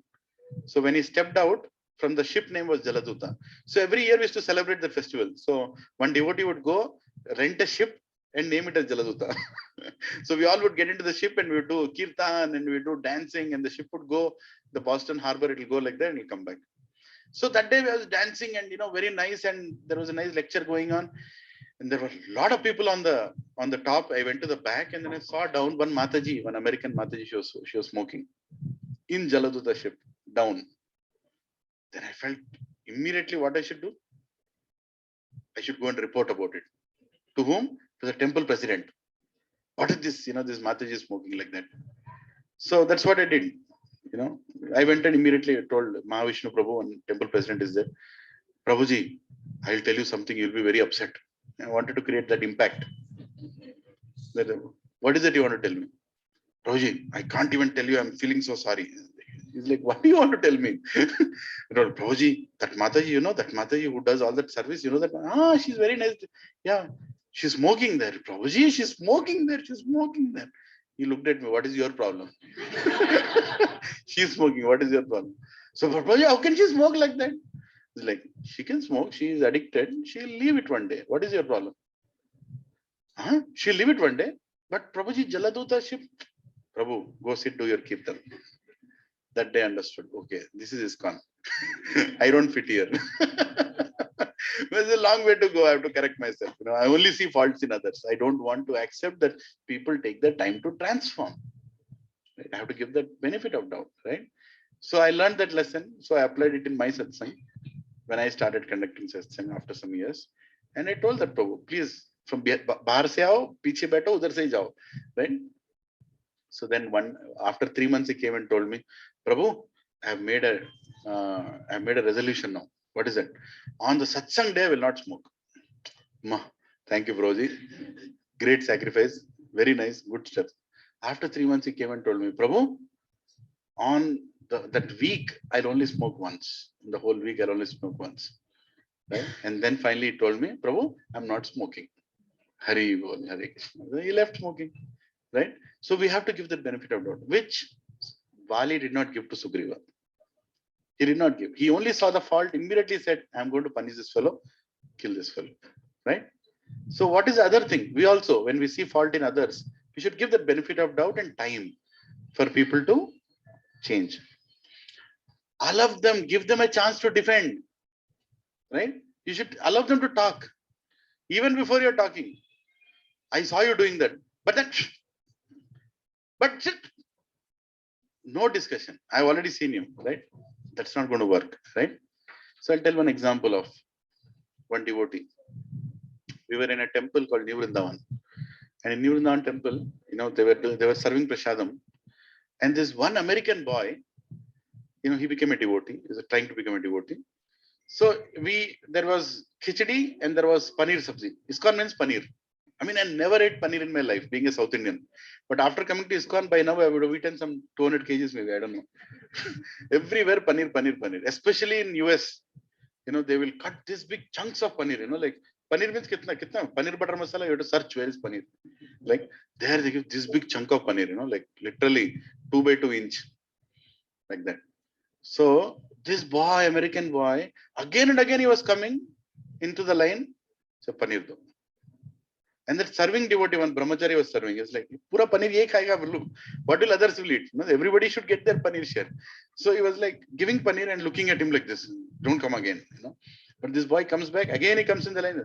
Pound paneer, pound paneer. This brahmachari got very angry. After some time, angry meaning he wanted to correct him. He took him aside. He said, come to the side. If you will only eat paneer, who will eat the sabzi? Right? And people also want paneer. If you're eating, already you ate half kg paneer. What about others? They should get some paneer. Then this American boy, so he felt wrong about it. So he scolded him. The American boy told him, Prabhu, before coming to here to devotion, I used to eat beef. For us, beef is a very common thing. And they always serve in chunks. Right? This much, this serve, big pieces. I'm not able to get over the taste. I want some replacement for that. And when I look at paneer, I feel that it's a good replacement. Right? So I don't know what to do. Whenever you are serving paneer, whole week I don't eat anything non-veg. But when I come to the temple, when you're serving that paneer, I feel like I should remove that craving by eating that paneer. When he was saying that, the brahmachari started crying. Oh Krishna, how I judge this fellow. He wanted to come out of it. He's struggling to come out of it. And he's trying to take that paneer. And I am judging him that he's eating more paneer. See how easily we can get carried away. Right? The brahmachari never gave an opportunity for him to talk. Luckily he spoke. And then immediately, what the brahmachari did? He took his plate, 1 kg paneer dalya. To kha. Every time you come to temple, you meet me separately. I'll give you 1 kg fried paneer. Kha isko baith ke, So he was so merciful, the devotee. So we should also do that. We should give them a chance to defend. Anybody who has committed something wrong, has committed it wrong, no problem. But at least give him a chance. Because you don't know why he is doing what is he doing. Right? Somebody might be abused sexually at a very young age. You don't know. We don't know. Right? What is the background? Somebody might be beaten by his brother or parents when he was young. You don't know what background he has. Now, how is he reacting or she is reacting? We can't judge based on our opinion alone. We have to hear the whole story. Then we'll actually understand that maybe he is actually better than us, handling the situation in a nice way. Right? Third thing, see it from their shoes and forgive. See it from their shoes and forgive. Right? But the problem is we don't listen. We answer. We never listen. We only want to answer. Even when the opposite person is saying something, we don't want to listen. Like first I want to answer, then I will listen. Right? That's the problem. But here we should understand that we should put yourself in their shoes. Vali would have put himself in Sugriva's shoes. He would have immediately understood. Even I would have done the same thing. I would also close the cave. I would also come out and taken over the kingdom. But he never put in that person's shoes. Right? Here example is there was this Jagannath deity being carved by American person. His name was Shyam Sundar Prabhu. Even now is there. So Prabhupada was sitting in his room. One Mataji, her name is Malati Mataji. She goes to this shop and some Indian something she finds, and she brings it to Prabhupada. Prabhupada, this is from India. I found this in a gift shop. Immediately Prabhupada looks at it. I'm talking about 1966. Prabhupada looks at this is where did you find this? So what is this, Prabhupada? This is Jagannath. This is Jagannath. You know, the big eyes, little toy of Jagannath was found in one gift store in US somewhere, and this girl brings it and she says, this is Jagannath. And immediately Prabhupada looks at it. Prabhupada's eyes are filled with tears because he knows Krishna has come. Krishna has come to America, and here is Jagannath. Immediately asked, did you not find one brother and sister beside? You didn't see? Then say, I think they were something. Go, get them. You go. And immediately that girl went, and Malati Mataji, she went and saw in the gift store, and she found there are two more people standing like this. One person like this, one person like this. You know. Immediately she brought, and one small Sudarshan, she brought and she gave it to Prabhupada. And Prabhupada immediately kept them, three of them, and there, and he paid obeisance. You can see the Jagannath Baldev Subhadra there, right? Similarly, and immediately Prabhupada told, now I got the message, right? That Jagannath wants to come out, and he has come to America. And immediately he called Shyam Sundar Prabhu. And Shyam Sundar Prabhu was a carpenter. He was a professional carpenter. He was trying to become a devotee. And he called, and Shyam Sundar Prabhu said, can you carve exactly the same big? You know, like big, I want me to make. We need to keep them in the temple.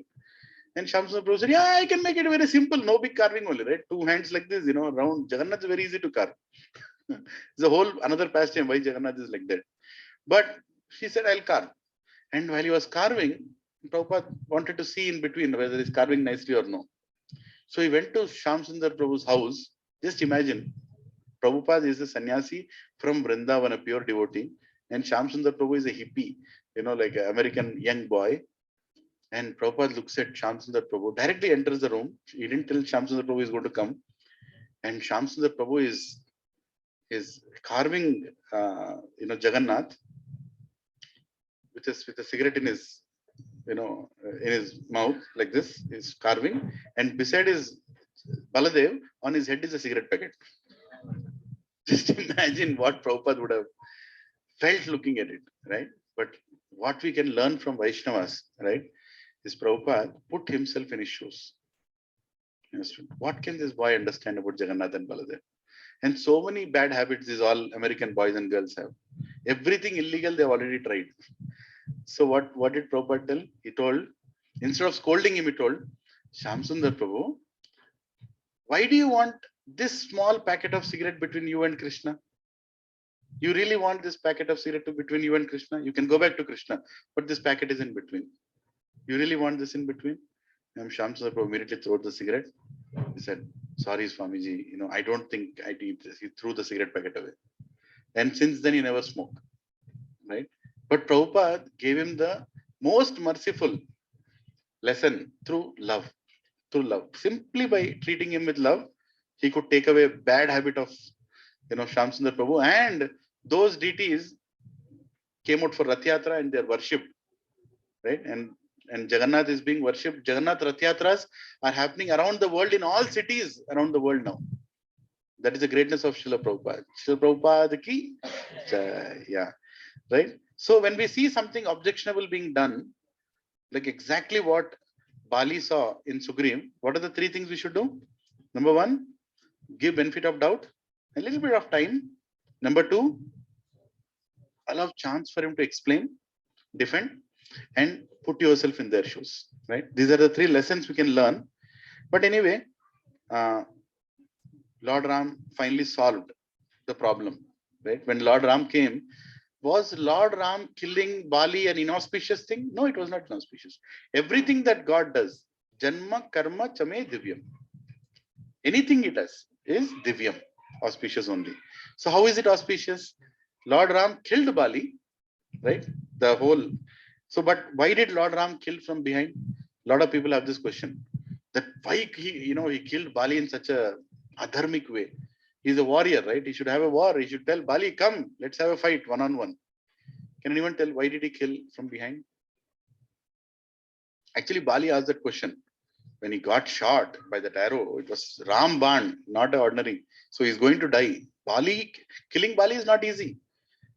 If Ravan took so much time to be killed by Ram, that Ravan was kept in Bali's tail for a few days while he was taking him around the world. Can you imagine how strong Bali was? In one arrow, he killed Bali. And Bali, before dying, he asked, but Ram, I know who you are, but why like this? Why like this? Why I am being killed in such a adharmic way? My death is not glorifiable. I was a warrior throughout my life, but my death is not going to be glorified. Does anybody discuss about the glory of Bali's death? Nobody discusses it. Most horrible way, right? Then Maryada Purushottam Ram, who is supposed to be respecting everything, then he says, why he killed? He says, as per Shastra, one is qualified to kill anyone who kidnaps somebody's wife or puts his house on fire or takes away someone's wealth, or in self-defense. There are, Shastra says, if these 6 things happen, you can kill that fellow. You might get a punishment here, but there is no punishment there. Actually, in first chapter of Bhagavad Gita, Prabhupada gives that in the purport. What are these activities which Dharma allows, where we can kill the opposite person? So that is why I killed. What did he do? He abducted somebody's wife, Sugriva's wife, he abducted.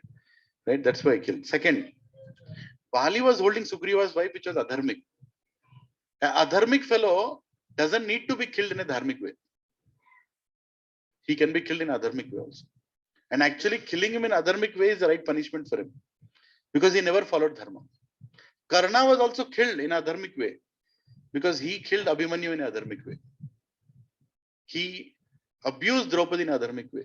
So why does he deserve to be getting a dharmic death? That's why Krishna decided like that. And the final reason he gave, third reason, he told that he was a half animal anyways, and animals can be killed from the back. You don't need to kill the animal from the front. Right? So when hearing these reasons, then Bali looked at Lord Rama's eyes and told, your reasons are very nice, but keeping aside whatever you told, I'm very happy that I'm dying in your hands. Because I have lived many lives and died many times, but this death is very special for me because I'm dying in your hands. Right? Rama, thank you very much. You are the cause of my death, and I'm very happy that you are the cause of my death. Right? And as soon as that Ramban went into Bali's heart, his heart actually opened to understand Sugriva. That is how it became auspicious. As soon as Ram entered the scene and he killed him, immediately the touch of God changes everything. So he actually started thinking, maybe Sugriva was not willing to kill me. Maybe what he did was actually a genuine thing to do, that he closed the cave. He started thinking, and these were Bali's last words, right? Which we also can be remembering these last words, because we also do mistakes by judging somebody without understanding. But at least we should do what Bali did at the end. We already did the mistake. So what did he do at the end? He told Lord Rama's intervention made him feel that he concluded wrongly, right? That when you read a scripture, when you go to a satsang and you got the lesson, then at least you should know that God tried to help me. Now I'll go and correct my wrongdoings. I'll go and tell sorry. And that's exactly what he told. He told Angada, his son, he told, don't think that your uncle is the cause of my death. Actually, it's my own misdeeds. Don't start a new revenge story that, your uncle brought Rama, he killed me, and now you have to kill uncle and Lord Ram. Don't get into all that. Whatever I'm getting is what I deserve. Right? Close the story there. And then he also gave blessings to Sugriva, giving a celestial ornament. He had a very special ornament which made Bali very, very powerful. Right? And this ornament he got from the Devatas. He gave that ornament not to his son, he gave it to Sugriva, because he felt really that my brother loves me a lot. I really misinterpreted. And finally told, dear Ram, I have died unlimited times, but this time I'm fortunate to be killed by you, and I'm dying in your arms. Right? So everything that happens to our lives, Prabhupada and Matajis, after you have started coming to Satsang is all auspicious. You should never have a doubt that why is this happening to me now? Because now Krishna is in control. Right? God puts many people to test. But God doesn't put any normal person to test. God only puts devotees to test. Many people face a lot of problems. They are getting those tests not by God. They are getting the test because of their karma only. They did some karma, they are getting a reaction back. That's all it is. Right? Then what is the next level? So one person is getting very horrible time is going through, and it's his karmas. Whatever karma he did in the past is coming back to him, bad karma. It's hitting him. He's going through a lot of pain, right? And God sees that, but still is trying to continue his satsang, still going to satsang in spite of all these things. Next test, who will put? God will not put. Maya will put. What Maya will do? She'll give him a lot of wealth. She'll give him a lot of good complexion, good body, good this, good that, all that she'll give. And say, ab kya karega, dekhe. Right? Then, even after getting that wealth and health and body and comforts, when he continues to go to satsang, then who will put the test? Krishna. Because now he is a devotee, right? So God doesn't test everybody. Don't be in that impression. Somebody is going through. You should ask yourself, am I a devotee? If I'm not a devotee, it's not God testing me. It's my own karma testing me, or Maya is testing me, right? Finally, only God tests only those people who are surrendered, right? Draupadi was tested because she was surrendered to Krishna, right? Mother Parvati was tested, right? But not an ordinary person will be tested. So never think that ordinary persons are tested by God. And the one who is being tested as a devotee, he is the most advanced devotee. Because Krishna is really squeezing everything that is unwanted out of him. Right? So there are many conclusions that we can learn out of this little episode of Sugriv and Bali. Was this okay? Any questions? Too much philosophy? Kuch katha baat karte hain? Huh? I'm going to send you this slides. Don't worry. You don't need to make a note or anything. Because I asked you something in the beginning. What did I ask? Tomorrow you're going to share this with somebody. At least one person. If you don't find anybody, go and share it with some security guard. But share this because it will purify our heart. When we speak Ramayana, it will purify our heart. Right? You can share with our grandparents, our friends. Should we do one more lesson or should Kirtan? Huh? One lesson? Okay. How manipulators can mislead anyone? Can you be manipulated? Anybody here?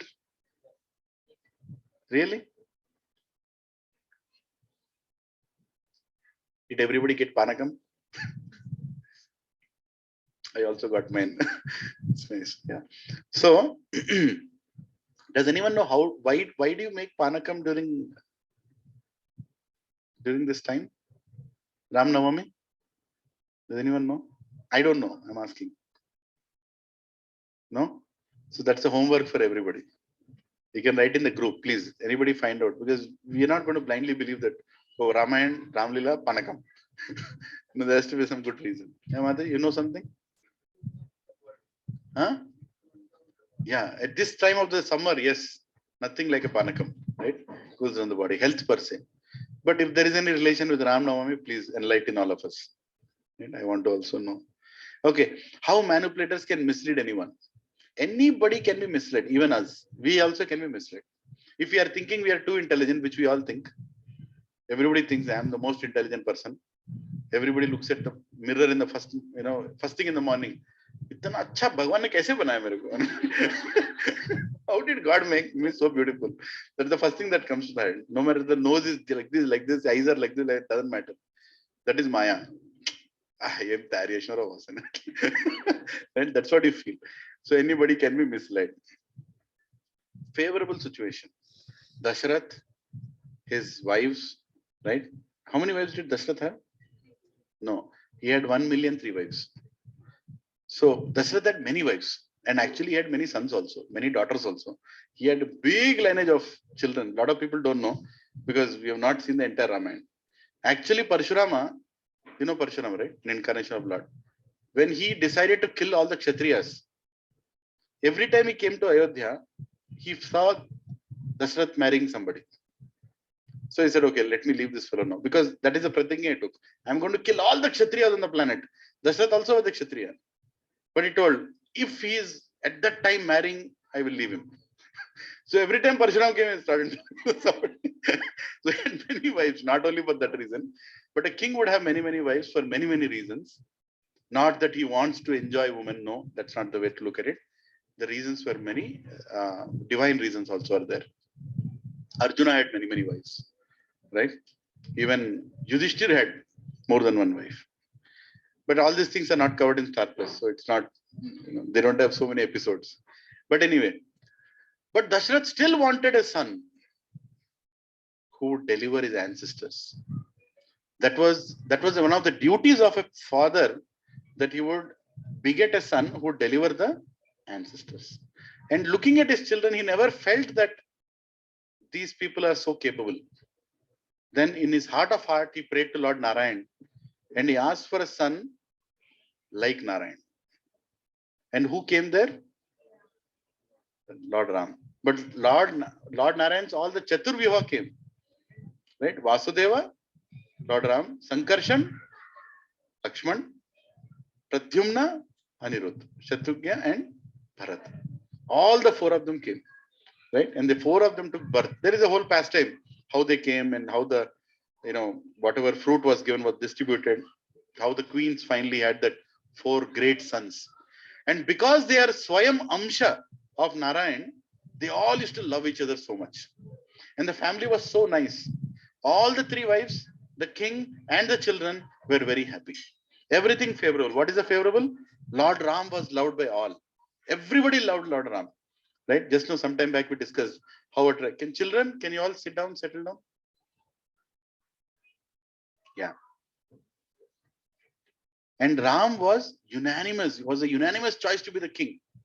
There was no discussion needed. Can Ram theek hai ya Bharat theek hai ya Lakshman theek hai? No discussion. Everybody unanimous. Ram is the king. No doubt about it.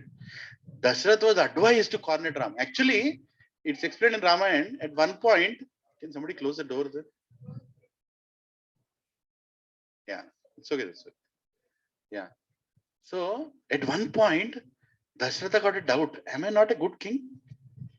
Why are these people advising me to immediately cornet my son? I think I'm young also. I can rule for some more time. But the citizens were looking at Dashrath like, to kab jukega? When will you, or kab Ram will be made the king? Because they were so attracted to Ram. And in those days, it's not like, you have young children, so you'll immediately make him the prince and the king. No. When the right time comes, you'll cornet. But Dashrath was indirectly forced that, you better make your son king now. Because we want to see Ram as the emperor. We don't want to wait anymore. You all understanding? Yeah. So Dashrath actually got a doubt. What is going on? Am I not a good king or is it too good? But anyways, he himself was attracted to so much to Ram that he also dreamt of him being the emperor. And everyone was waiting for his coronation, like I told. This is all favorable. But what is the unfavorable situation? What happened? Actually, what happened? Ram was asked to leave to forest for 14 years. Right? This happened. What else? Bharat was asked to take over the kingdom, which Bharat never even dreamt in his life. Everyone was unhappy and depressed seeing Lord Rama leave. Everyone except one person. Mantra and Kaikeyi, both of them. Right? And most importantly, Dashratha even died of sadness and regret. He even died. Right? So much inauspicious happened when there was so much auspicious already. How did this happen? We all know, right? But we'll try to analyze a little bit in detail how this can happen in our life also. Ramayana is not a story that happened and it will not happen in our life. It can very much happen in our life. If we don't take the precautions which Kaikeyi did not take. So what led the favorable situation transformed to unfavorable situation? Right? Mantra's advice to Kaikeyi. We all know that. So it denotes the power of bad association. The moment you take bad association, Prabhuji and Matajis, it will ruin your spiritual life. Bad association means what? That which attracts you to be in this body. I am this body. This body is to enjoy. This wealth is mine. This wealth is to enjoy. This is bad association. Good association means everything belongs to Krishna. You will still have this body, but this Krishna has given this body for a purpose. Right? That association which reminds you. Hearing from people who have ulterior motives. We hear from a lot of people. But how many of us really introspect whether that person has an ulterior motive in saying what she's saying? People don't speak the truth. Huh? Let me be very clear. Let you also better understand. Nobody except Krishna speaks the entire truth. It can be your husband also, wife also, sometimes parents also. Nobody will speak the entire truth except God. I'm not saying they're not to be respected, but understand that everybody has an ulterior motive. Everybody has an ulterior motive. Some ulterior motive is sitting that, I want something out of this person. That is the reason I'm saying what I'm saying. Right? Promises given without responsibility. That's another problem, isn't it? This person, Dasharathi, gave promises without understanding that he should not give open-ended promises. How many here can dare to give open-ended promises? And we should not give also. Never unnecessarily, friendship, especially in friendship, you go ahead and tell, that, I'll do anything for you. Can you tell one more story from the Puranas where a promise was made and it was not fulfilled and that led to a war? And finally, both the friends were killed. Drona and Drupad. Right? It happened. Just because of open-ended promise. Whenever you come, this kingdom is mine. Half is yours, half is mine. Khatam. He forgot. And the result is, we saw the whole Mahabharat war, Draupadi coming out, Drishtadumna coming out, and finally killing Drona, and Ashwadhama killing Drishtadumna and Drupad. Right? No, sorry, not Drishtadumna, Drupad. He killed only Drupad.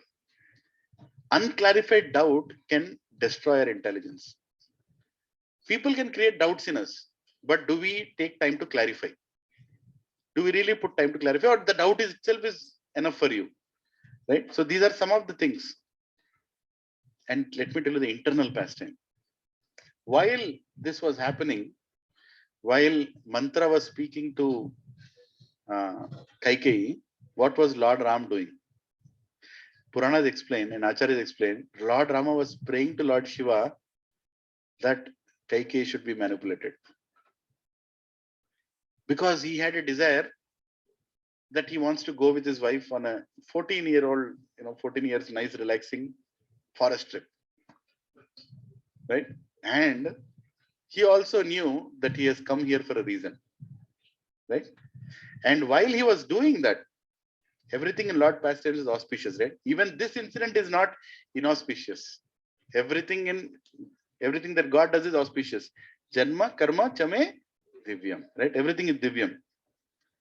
Devatas were praying that Kaikeyi should execute the bones. Because Devatas are the ones who called for Lord Ram to appear. Right? They all went and begged to Brahma. Send somebody. Brahma, you only gave that insurance policy to this fellow. Right? Ravan. No, you fix that comprehensive insurance. You send somebody. Right? But Ravan was so egoistic. Just like Hiranyakashipu. Hiranyakashipu took full comprehensive. But Ravan was very egoistic. He told, human beings can try. And that is the reason Lord Ram appeared as a Purush, as a human. Right? And in the human body, of course, his body is not like ours. But he could kill Ravan. And Lord Ram was in Shiva temple praying to Lord Shiva that this incident should happen. Tomorrow morning, Kaikeyi should execute that bones. And when Acharya was explaining so beautifully how respectful is Lord Ram, that after the bones were given, right, after the Kaikeyi executed the bones, Dasharath was devastated, completely devastated. How could you do this to me? And why Ram?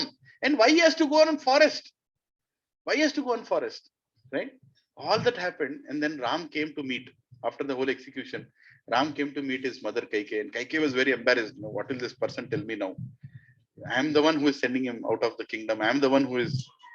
And Kaikeyi used to love Ram actually, but the whole manipulation removed her intelligence, and she started hating. But still, she was very uncomfortable in front of Ram. And Ram comes to Kaikeyi and he says, "Mother, I am very angry at you." She's like, "Ma." He is angry also now. Obviously, he'll be angry. But Lord Ram's anger is not that. Look at the sweetness of Lord Ram. Why people fall in love with Lord Ram is he comes and tells Kaikeyi, "Mother, I'm very angry at you. Why did you waste your 2 bones? You could have just told me. Leave the kingdom Bharat. Go to forest of 14 years. I would have any done it. You unnecessarily wasted your 2 bones. I'm very angry at you." Then Kaikeyi is even more embarrassed. Like, what is this person? What kind of person? And she started, it is explained. Inside, she started crying that, what did I do? Did I do something that I should do? Because Ram was not saying that dialogue because it is a good dialogue. It was not a movie dialogue. He actually felt that from his heart. When Lord Ram came to Kaikeyi, actually, I'm very angry at you, mother. You could have, Prabhuji, please come. You could have told me to go to forest. Why did you waste that bone? Number 1. Number 2, you would have told Bharat is the king. I would have served Bharat like his servant. You wasted 2 bones. You could have used for something else, right? So that is the nature of Ram. You can see, have you seen anybody like Ram of late? We cannot see. It's not possible. So why was Kaikeyi weak-hearted? Like Kaikeyi was ready to be manipulated? How many here are ready to be manipulated? Lift your hand. See, that is the problem. You think that how many here can be manipulated? Huh? Nahi? Mataji is not sure. You cannot be manipulated, Mataji. So look at Kaikeyi. Kaikeyi is not an ordinary lady, right? Mantra's attempt to influence and Kaikeyi's reaction. Let us see what was Mantra's first thing Mantra told. Ram is being coronated. What do you think was Kaikeyi's answer? Anybody? Very nice. Such a great news. Jai Shri Ram. Like, isn't it? She was very happy. It was not like she was waiting to hear this. Then what else did Mantra do? She told, "You are a fool. How can you celebrate Ram being king? You are a fool." Her reaction. Who else is more qualified than Ram? You are unnecessarily exaggerating. There is nothing wrong. Ram is the right person to be coronated. Right? That is what he was thinking. Yeah. After Rama's son will become the king, not your son Bharat. What do you think? Hare Krishna. I think you'll come in the front, Mataji. Sorry. More Prabhujis will come. It will be difficult. Please come here. Yeah. Right? Now, is this good enough, Prabhuji and Mataji? Huh? Somewhat. Hey, after Ram, do you think Bharat will be the king? No. Ram's son will become the king, not your son. For that also, what did she tell? That's natural. What is wrong with it? What is wrong with that? Bharat will not be the king. That's natural. Ram's son will be king. Now Kaikeyi is thinking, Mantra is thinking, ab kya karu? Right? What did she do more? She told, Rama can send Bharat and you to forest. You can be disowned. Right? For that, what did Kaikeyi tell? Anybody? Impossible. Ram and Bharat love each other. Cannot happen. How can he send him to forest? Check. Chubet. This she did not tell, I told.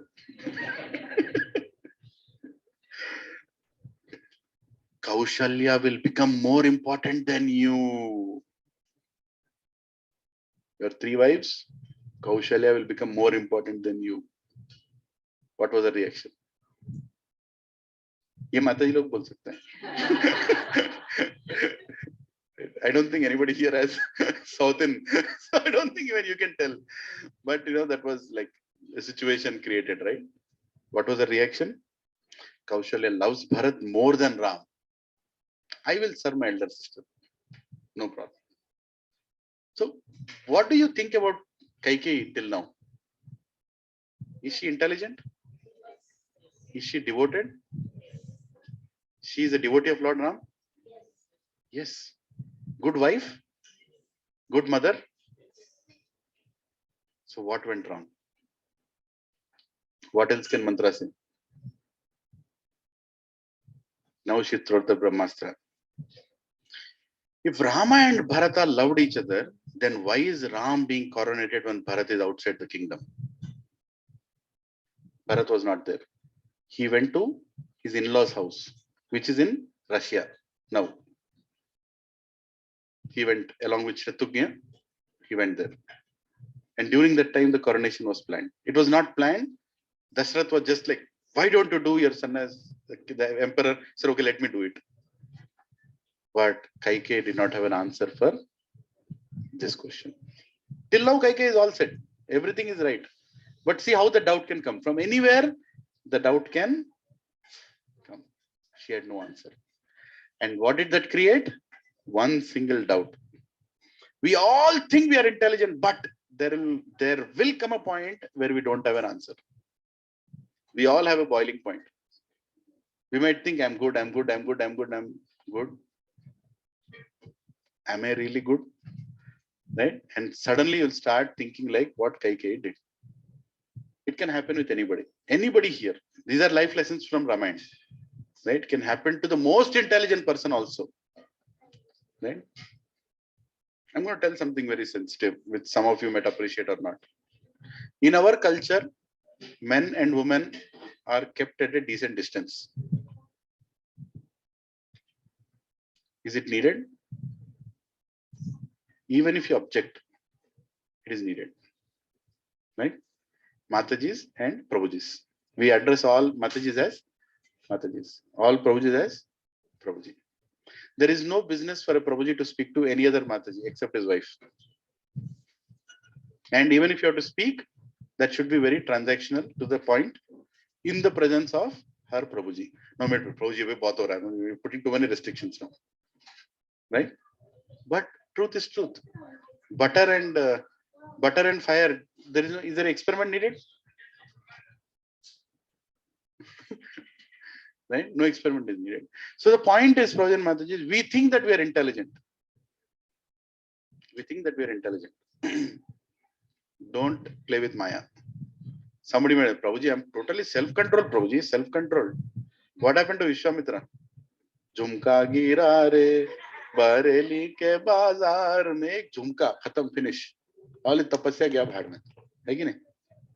And after that, he sees he has a wife, he has a daughter also, and daughter is shouting at him.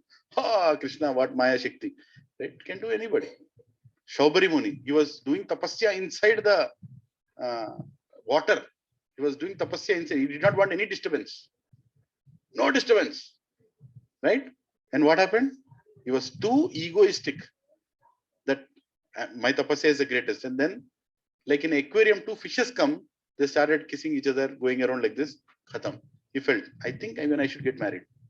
He came outside, got married to 50 queens, had 100 children each, 5,000 children, so many problems. Again, he went into the water and said, thank you, Krishna, I understood. Forgive me. I was too egoistic. But actually, he fell down because he offended Garuda. That's a different story. Why Garuda got offended and all that. You offended a Vaishnava. So if you offend a Vaishnava, if you offend a devotee, your spiritual life is ruined. No matter who you are, what you think you are. Very, very clear. So we all think that we are intelligent, but there is a boiling point for everything. That is what we have to understand from this, right? Are you all with me? Say Hari Bol. Hari Bol. Hare Krishna. Arun Prabhu, Hari Bol, Hare Krishna. Arun Prabhu is not understanding. No answer. Kya ho raha hai? Anyway. Everyone can be manipulated when one is alone and depends on one's own strengths.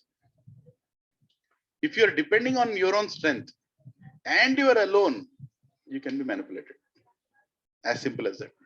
So always stay in association. Always stay in association. Never go and try to become a Pushpa, hero alone.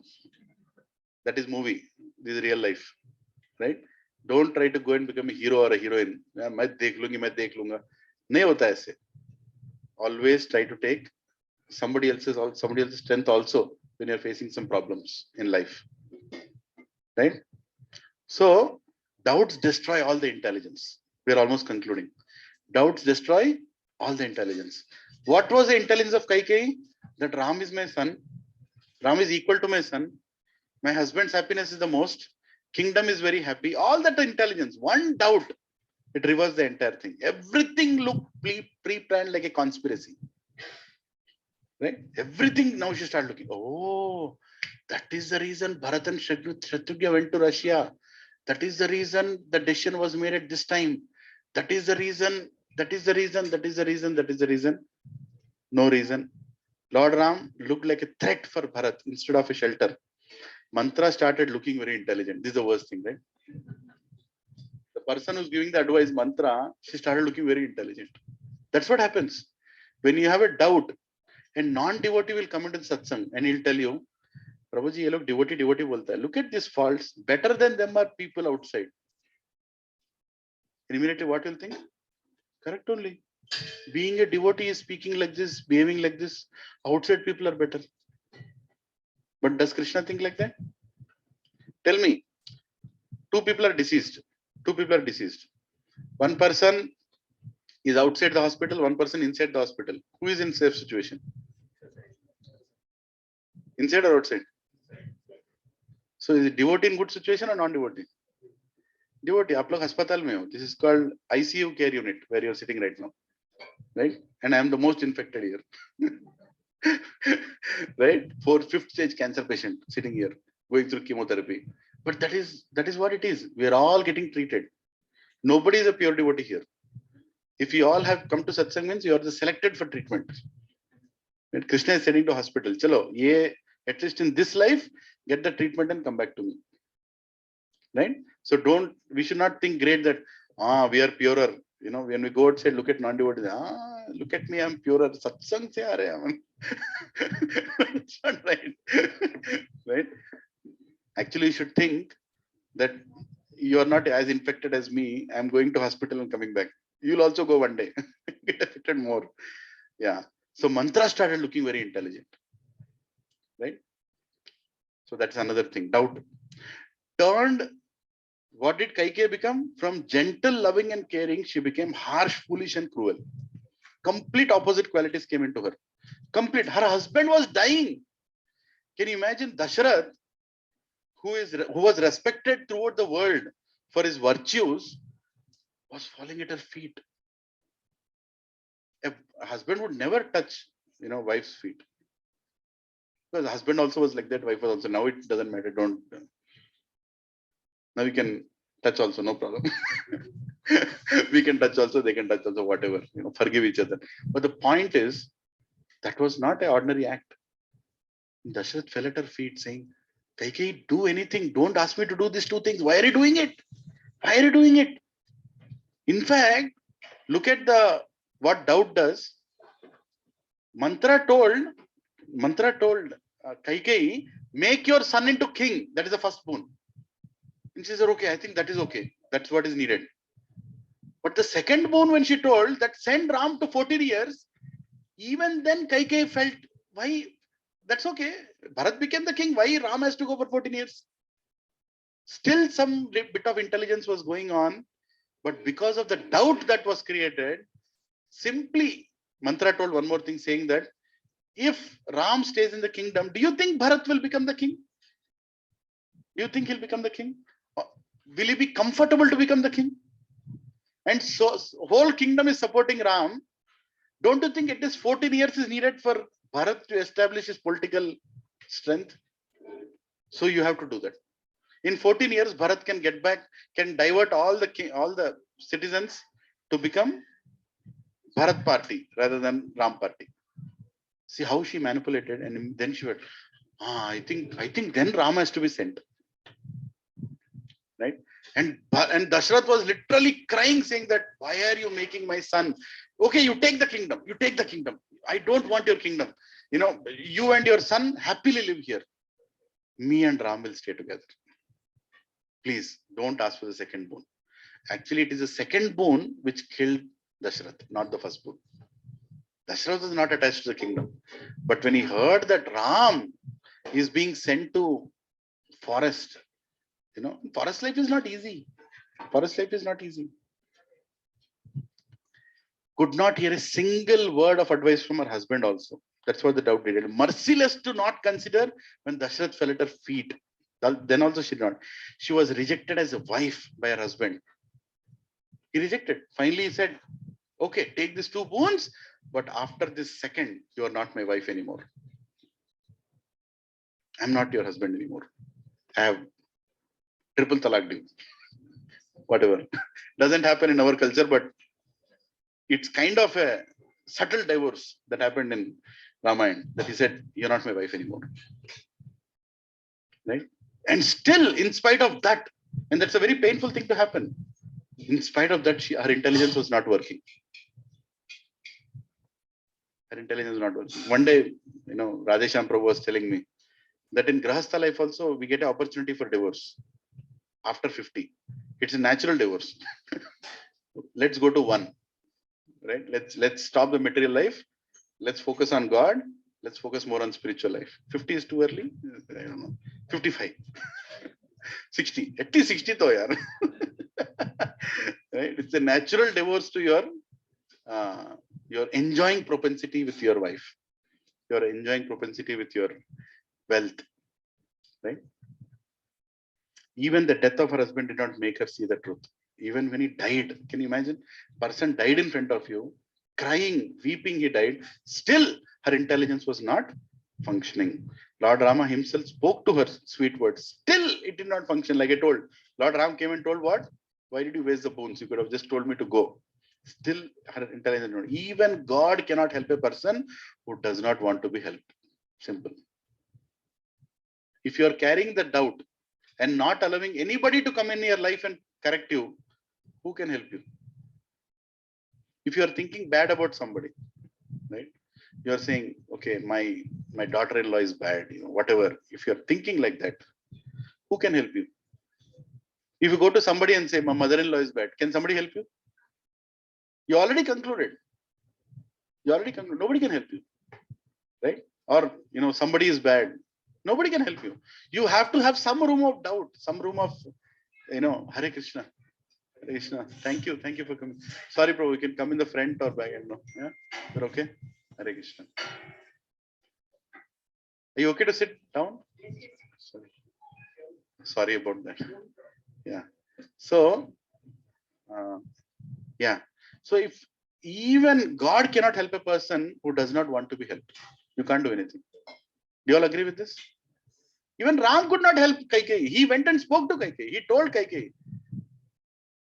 But still, even looking into Lord Ram's eyes, she could not sense that what she has done is wrong. Right? Kaikeyi could not see the ill motives of mantra. Mantra was what was the ill motive of mantra? Anybody? Why mantra wanted? What was the main motive of mantra? Why mantra wanted Bharat to be the king?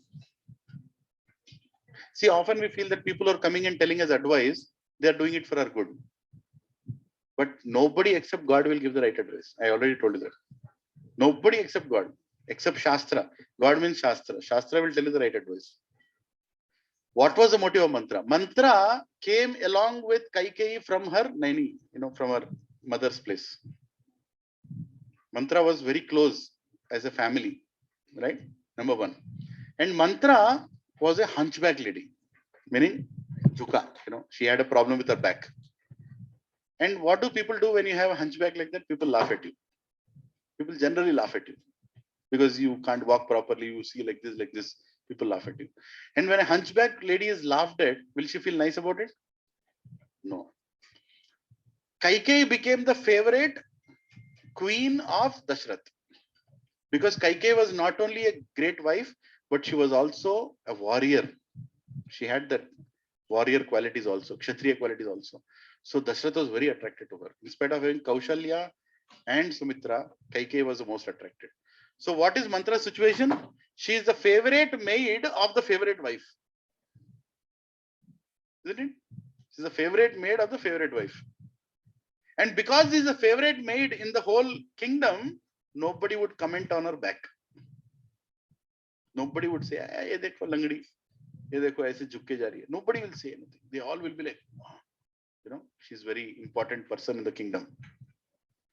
She understood that if Ram becomes a king, I might lose my importance. Because Kaushalya will become more important. When Kaushalya becomes more important, Kaikeyi will become less important. If Kaikeyi becomes less important, I am the favorite maid of the not favorite queen. Right? Look at the ill motives. Just because of that small insecurity, she created the whole Ramayana. Right? She went ahead and told. So her insecurity was, she was a favorite queen of the favorite servant of the favorite queen, and she was hunchbacked and insecure. No one except God can advise us without any ulterior motive. We should remember that always. So when you read Bhagavad Gita, actually we are very fortunate that we are getting the right advice at least once in our life. And if your husband is a devotee or your father is a devotee, then you're even more fortunate because you are getting the same advice of Bhagavad Gita through them also. But if you are just having a good husband and good wife without any spiritual background, unknowingly you're only being exploited. That is what is happening today in marriages. People exploit each other until they look good. Once they don't look good anymore, interest is also gone. They exploit each other to the maximum, right? And money and wealth is so dangerous that even parents are exploiting their children, and children are exploiting their parents for money. So what is that one relationship on this planet where somebody is not exploiting anybody? Only God and devotee. Only God and devotee. Everywhere else you'll see. Have you seen even one verse when you read the entire Bhagavad Gita? That is still now I've not seen, where Krishna is trying to exploit Arjuna, or God is trying to exploit us through any verse of Bhagavatam or Bhagavad Gita. That is the reason we should learn the scriptures before we make decisions in life. If we learn the scriptures, then we'll make the right decisions in life. And right decision may not be a decision that will make you feel good. Right decision will always make you feel bad only. So how many here are ready to make the right decisions in life? Huh? It takes guts to say, you decision is good. Immediately I take the right decision. Nice. Still lifted. I'm telling you, these are the lessons which we should teach our children. Right? So many lessons are there in Ramayana. If you just keep analyzing one by one character, one by one incident, right? We'll conclude. Bharat's entry smashed all the ignorance. This had to happen, right? Till then, Dashrath was killed. So many atrocious things happened. Citizens were crying. Every citizen in Ayodhya was cursing, was literally cursing, Kaikeyi. You, Kaikeyi, what did you do to us? Our king has been abused. Our king has been put into so much trouble, right? But still nothing happened to her. Just imagine, you go out of your house, you have to imagine like Kaikeyi for a minute, right? Whichever flat of Mayam Avatar you live in. So, Mati, which flat you? Block 4, 309. So Mataji comes out of 309. 308 fell open. Chi! Immediate 30 fell off. 308 person open. Chi! Evarandi Miru. Inta panetla chesharu. Idendra Babu, right in front of my house. You close the door. Slowly you'll open. Okay, he's not seeing. Then you go outside. Which other flat comes? 306. Then 305. Then 304. Then you go in the lift. Lift man also. Chi! You go to Vijayata. Chi! You go to swimming pool. Chi! You go to security. Chi! This is what Kaikeyi was facing. I mean, we should understand, it's difficult to conceive what Kaikeyi was facing this in Ayodhya. Anywhere, sorry, Mataji, anywhere she went, she was being insulted and shouted upon but still her intelligence was not working. I mean, what we should learn out of this? That the bad doubt is so powerful. The bad doubt and bad association is so powerful that in spite of the whole world rejecting you, you still feel that I'm the best. That's what people in Tamoguna do, right? Whole world is leaving. Oh, okay. No problem. Thank you. Yeah. So the bad doubt did not allow her to see the truth. Bharat could. Now, when Bharat came, what did he see? As soon as Bharat came, what did he see? He saw crying citizens. Just imagine, he's entering the kingdom and he's seeing crying citizens everywhere. And people are looking at him as if he's the enemy. And he doesn't even know what wrong did he do. Right? Shatrugna and Bharat both are coming and saying, what is happening? And then he says, father is dead. When I left the kingdom, my father was completely healthy. He was Dashrath. Dashrath means 10 chariots he could drive at a time. Can you do one chariot? One bike? One car? 10 cars? You can't think of it, right? The person was capable of attacking the enemy in 10 directions. That is why his name is Dashrath. How can he die? How can he die? He was completely perplexed. How could he die? And next, the worst attack. His mother was responsible.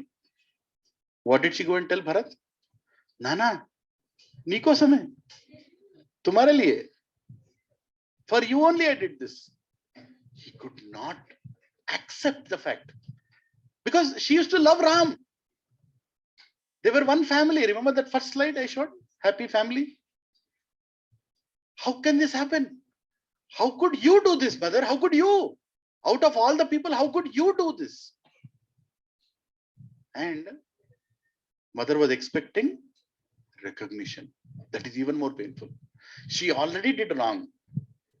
And what was she expecting when Bharat came? Ma, tune mere liye ye kiya. You did this for me. She was expecting a hug.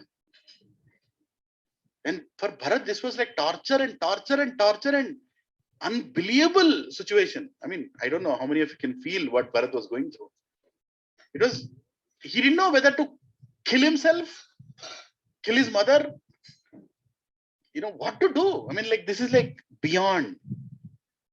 Ram leaving the kingdom for Bharat is like his shadow leaving him, his soul leaving him. He doesn't have a life without. And who are they? Vasudeva, Sankarshana, Pradyumna, Aniruddha. 4 expansions of Narayan. How can you detach them? How can you remove them from each other? Can you? You can't even think about it. And this lady has done that. And because of that, my father died. Weeping. How did your father die? It's not like he got a heart attack and died. He was weeping and died. I mean, literally in depression. He died. That is the most painful death, isn't it? Can there be any death more painful than person weeping and dying? And that too is glorifiable father. Bharat was devastated. He did not know what to start, where to start, what to do, what to say. And Ramayana explains that Bharat was like a sun, burning sun. And anybody who goes near him will be like turned into ashes. Like that he became. And looking at that Bharat, which he never looked at, her own son, Kaikeyi, got scared. Right? And then Bharat saw Kaikeyi rationalizing, saying whatever she has done. Rationalizing is a very, very dangerous thing to do. This word rationalizing. Rationalizing means what? Rational your lies. You just rational your lies. That's all it is. Often when we rationalize, we tell ourselves rational lies. You're just trying to accept your lies as right. That's what we do, right? In life, I don't know. I don't know how to ask this. I have rationalized so many times. Whatever nonsense I've done, I covered it up saying that this all is for good only. Right? We also do that. Knowingly, unknowingly, we'll do that. Rationalizing. That's what irritated Bharat like anything. Okay, you did bad. Whatever you did is nonsense. Why are you rationalizing it? How can you rationalize this? How can you justify that your husband is killed, my father is killed, my brother is sent to the forest, my bhabi, Sita, she comes from Janak. Janak is Mahajan. Among the 13 Mahajans, he is a Mahajan. Among the 12 Mahajans, my wife corrected. So he's one of the Mahajan. Right? Mahajan. Who are the 12 Mahajans? Lord Shiva, 4 Kumaras, Dharmaraj, Prahalad, Bali. Among these, Bhishma, among these, Janak is one of the Mahajan. That Mahajan's daughter is being sent to a forest because of you, and you are telling me that you have done this for my good? What kind of rationalizing is this? Bharat could not take it anymore, so he told one blunt statement. He told, you look like the goddess of destruction who has incarnated to destroy my family. You look like that Chandi who has come into my family and you want devouring my family, killing my family. You're nothing more than this, right? And when he did that, that hit the heart of Kaikeyi. Then she understood, my God, what did I do? What did I do? And can she reverse any of it? Did Lord Ram come back? He was asked to come back. He did not come back. Mistakes that Kaikeyi did, which even we can do. What was the first mistake she did? Anybody? Let's take. What are the mistakes Kaikeyi did? Bad association, yes. Influence, listening to mantra, right? Huh? Created a doubt, yes. Most important, still not told. One big mistake that Kaikeyi did, which we did not discuss yet, but think about it. What is that one big mistake that Kaikeyi did, which we also might do, which we should not do? Bad association, yes. Rationalized it, yes. I think you'll start hating the word rationalizing now. It's not the point, but what is the biggest mistake that she did? Think about it. When you go to a hospital and somebody says you need an operation, what do you do next? You get the opinion immediate, operation done? Second opinion. That was the biggest mistake Kaikeyi did. Right? She had Sumanta and Vashishta, their priest, their family priest was in the hall. Sumanta, the minister, the most intelligent minister in Ramayana, was guiding, was right there in access. After Mantra told all that, she could have gone there and she could have asked, why did Bharat go to Russia? And why is Dashrath coronating now? She could have asked that question, right? Did she ask? No. She did not consult. She did not consult the people whom she is supposed to consult. Are we consulting in life? Or do we know whom to consult? That is another problem. We don't know whom to consult also. Do we know the source of information that people give us? Is source more important or content more important? Apparently, content is looking important right now. When people go to internet, they Google. What is the source of Google? There is no source of Google. Is content good? Content is good. But what is the source? Does anybody take responsibility of the information that Google gives? Wikipedia? Can you put a case in court that Wikipedia told kill your wife? Can you go and tell Wikipedia told in this scenario you can do that? Or do something bad? Wikipedia told drugs is good. Can you go and put a case? No, you can't do that. Internet cannot be relied. So what can be relied? Source or content? Source. And Prabhuji and Matajis, we are very fortunate that in our life, the right sources come. And the source is Krishna. And the source is Parampara. Parampara. Otherwise, the same Ramayana can be told in a very different way. I don't want to name those authors who are very famous today, who have bestseller books writing about Sita and Ram. Right? You shouldn't read those books because they are not devotees. They have got nothing to do with Ramayana. They just want their books to be sold. They can write any nonsense about Draupadi. They can write any nonsense about Sita. They can write any nonsense about Ram. And today Indians are reading those books. And unfortunately, those books are also available. Valmiki Ramayana is not available in the train station. Those idiotic authors' books are there on Ramayana in the train station as books available to be bought, and they're bestsellers. How can you get the knowledge of Ram, the greatness of Ram, by reading from the wrong source? Exactly what Kaikeyi did. She relied on mantra. Mantra was like Google for her. After the doubt came, anything she typed in that Google mantra, she got that back. Right? Further doubts. But what clarified the doubt finally? When Bharat came. And Bharat is a devotee. Bharat is a devotee of Lord Ram. And a devotee follows Parampara. He gave the knowledge. Directly on her face, she told, you are the destruction of my family. You have not done anything good to me. And that smashed the illusion that she was living in. Right? Allowed herself to hear from a wicked person who had ulterior motives. That was a mistake she did. And we often, it's very important, we often talk about people, but not with people. Can you repeat this? We often talk about people, but not with people. She would have gone and talked to Bharat. She would have waited for Bharat to come. Okay, he's being coronated. She could have gone and spoken to any minister. And she could have gone and spoken to her husband. She didn't speak to anybody.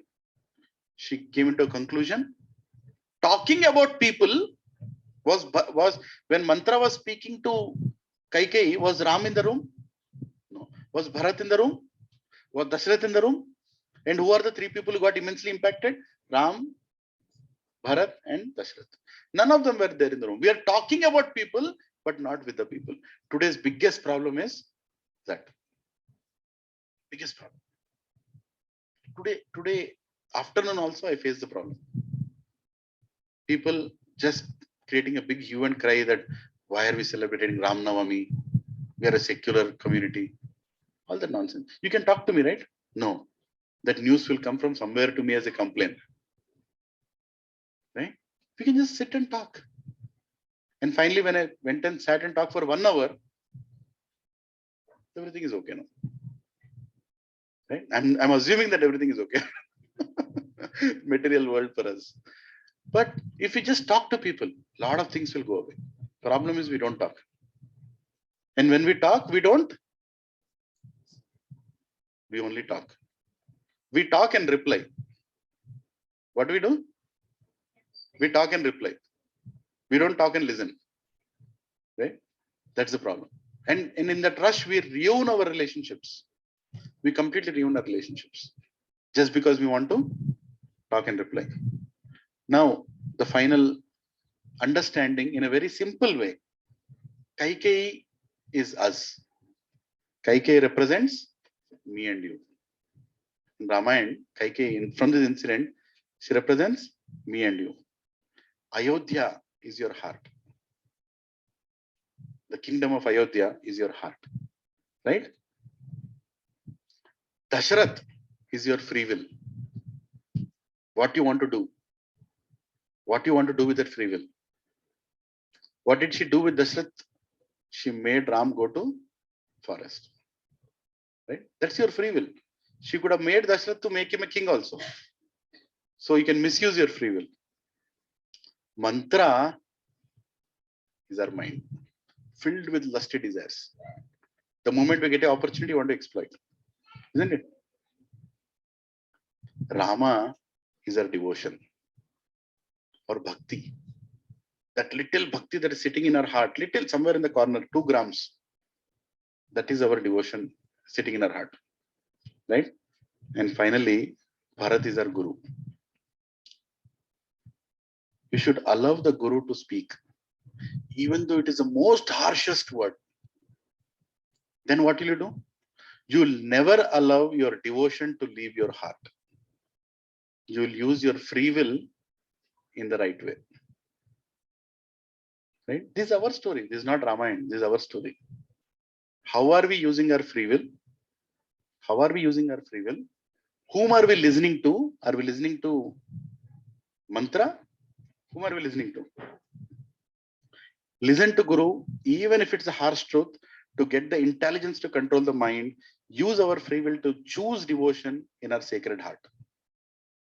Then nobody can manipulate you. People can manipulate you only when you're alone and you're only taking your own strength as a guidance. You're not going to take from anybody else. Prabhuji and Mataji's, this satsang is God created satsang, wherever it is. Our ancestors could not do wrong things easily. Our ancestors could not do wrong things easily because all of them used to meet in satsang. As simple as that. My son would not dare to smoke. Not because smoking is good or bad. Because how will my father feel sitting in satsang? You know what I'm saying? I would not dare to divorce. Because how will the satsang feel about me and my wife? Are you all understanding? This is the strength of our country. Satsang. Satsang. Eternal topics. Eternal association. Material satsang is you leave your job, all your colleagues have changed. You stop playing tennis, start playing cricket, all your tennis friends are gone. As simple as that. They're all friends based on habits, temporary things. But satsang is based on eternal topics. Ramayana, Bhagavad Gita, Mahabharata, Bhagavatam. We learn from here, right? And we all support each other. We all can go through difficulties. Somebody might be addicted to some filthy things, but that's okay. If you are in satsang, you can get corrected. And one of the initiative I want all of you to take with Ramanavami is find that one friend in the satsang. One friend. You always don't need a teacher. You need a friend also. Who is that friend? Search for it. If you find that friend in the satsang, you are the most blessed person on the planet. Because you can go and share whatever filth you have with that friend, and that friend will assure you Krishna's mercy and keep you in satsang. People leave satsang because they could not find a friend in satsang. I have a friend in satsang. If you go and ask him about me, and if he tells the truth, he will not come to my house again. I tell him everything. Right? Like my Paramatma. Paramatma knows everything. That friend should know. You should find that. If it's your wife, you are the most fortunate. If it's your husband, you are the most fortunate. And if it's not, also no problem. You know, we are all coming from different planets. Right? Somehow we have assembled here. Somebody got married, somebody's not. But find that. Right? And then nobody can manipulate you. Because you have Shastra, you have Mitra, right? And you have God, Krishna himself. Guru Shastra Sadhu. Those are the real friends. Friends who support your bad habits are not friends. Friends who support your temporary living in this world is not your friend. Friend who actually cares for you, telling what you should do is your real friend. Vidura was the best friend of Dhritarashtra. Until his death, he did not leave him. That is the greatness of Vidura. He was rejected, but still, the last episode of Dhritarashtra's life, Vidura came and told him, even now you don't have any sharam. I don't know what is the word in English for sharam. Shame. Still, वो शर्म का effect नहीं है. You don't have that shame. You are sitting and eating in the family that you ruined. All their sons are killed, their grandsons are killed. You are the cause for that. You are sitting here and eating in their house. Get out of this place now. At least now do the activity that you are supposed to do.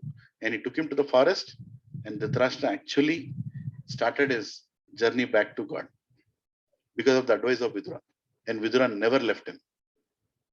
So he was the best friend of Dhritarashtra. Throughout the Mahabharata, you see Vidura shouting, Dhritarashtra ignoring. But at the end, he understood that he was his real friend. And our real friend is Krishna. When we are doing something wrong, there is a voice that will speak to us. Kyun kar raha hai aise? Right? That voice is Krishna's voice. Actually, if you can hear it nicely, next time when you don't do anything wrong, but if you do anything wrong, try to hear that voice. If you can hear that voice, you're actually hearing Krishna. He's telling you, don't do this. It's not worth it. But still we do it. That's okay. But Krishna is the most merciful. He doesn't leave us. He doesn't leave us. See, Krishna coming into life is very difficult. Ram is like an arrow. He'll go inside. But Krishna is like the twisted arrow. I say. How does Krishna stand? Like this, like this. Three-folded. So going in is very difficult. Krishna going in is very difficult. If you have to pull him in, very painful. Go, no onion, no garlic. Know this, know that. Krishna. But once he goes inside, bhari nahi nikalta hai. That is another problem with Krishna. As difficult is to go inside, so difficult is to pull out also. So Krishna Bhakti is like that. Right? Once you go into it, you don't come out of it. Right? So 2 lessons. What was the first lesson we learned? If anybody remembers, Sugriva and Bali. Don't judge without understanding. Right? And what was the second lesson we learned? How manipulators can mislead anyone. Right? Can we be misled? How we know how to not allow ourselves to be misled. Right? Now we know. We can take guidance. Many questions are there in Ramayana. Right? Many questions. They can trouble us. Like, for example, namely, why Rama killed Bali from behind? We know the answer. Right? But a lot of people don't know. Now, this question. We'll discuss this one question and we'll end it. Why Rama did not hear the citizens' cry when he was being sent to exile, but heard them when he had to send Sita for exile? You don't understand the question. Simple. When Rama was going to Vanvas, all the citizens were, don't go, please don't go. I'm going. I'm Maryada Purushottam Ram. For my father's, for my father's word of my father, I'll go to exile. But the same, so he didn't hear any single citizen. But one among the citizens came outside and told, I will never keep a wife in my house who has gone and lived with somebody for, whatever amount of time. And immediately what was Ram's reaction? Sita, chalo bahar. Is this fair? No. See, already answer is there. No.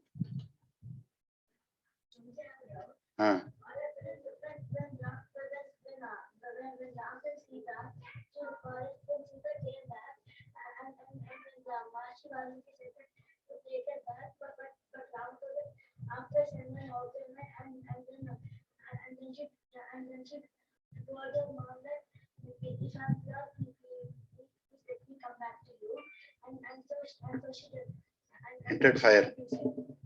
Jumped inside fire. Oh, land. Yeah, she went down. Yeah. You tell me. He was when the situation is bad. See, so it's so easy to. I'll ask you a question, Toijan Mataji. Try to answer.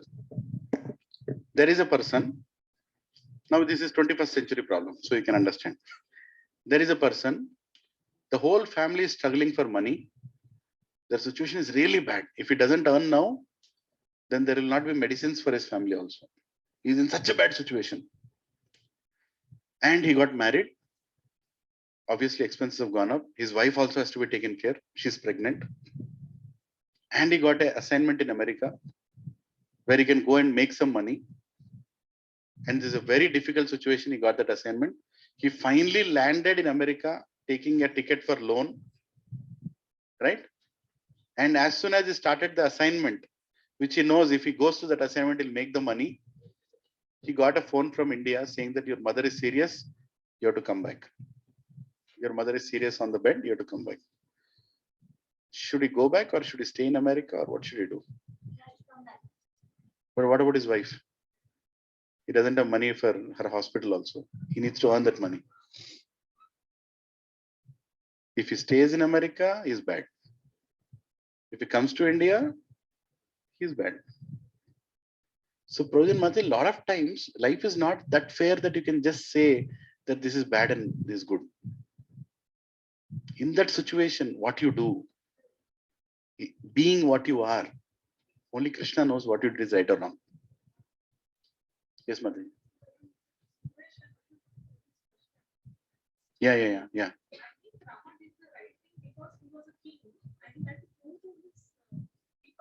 Yes.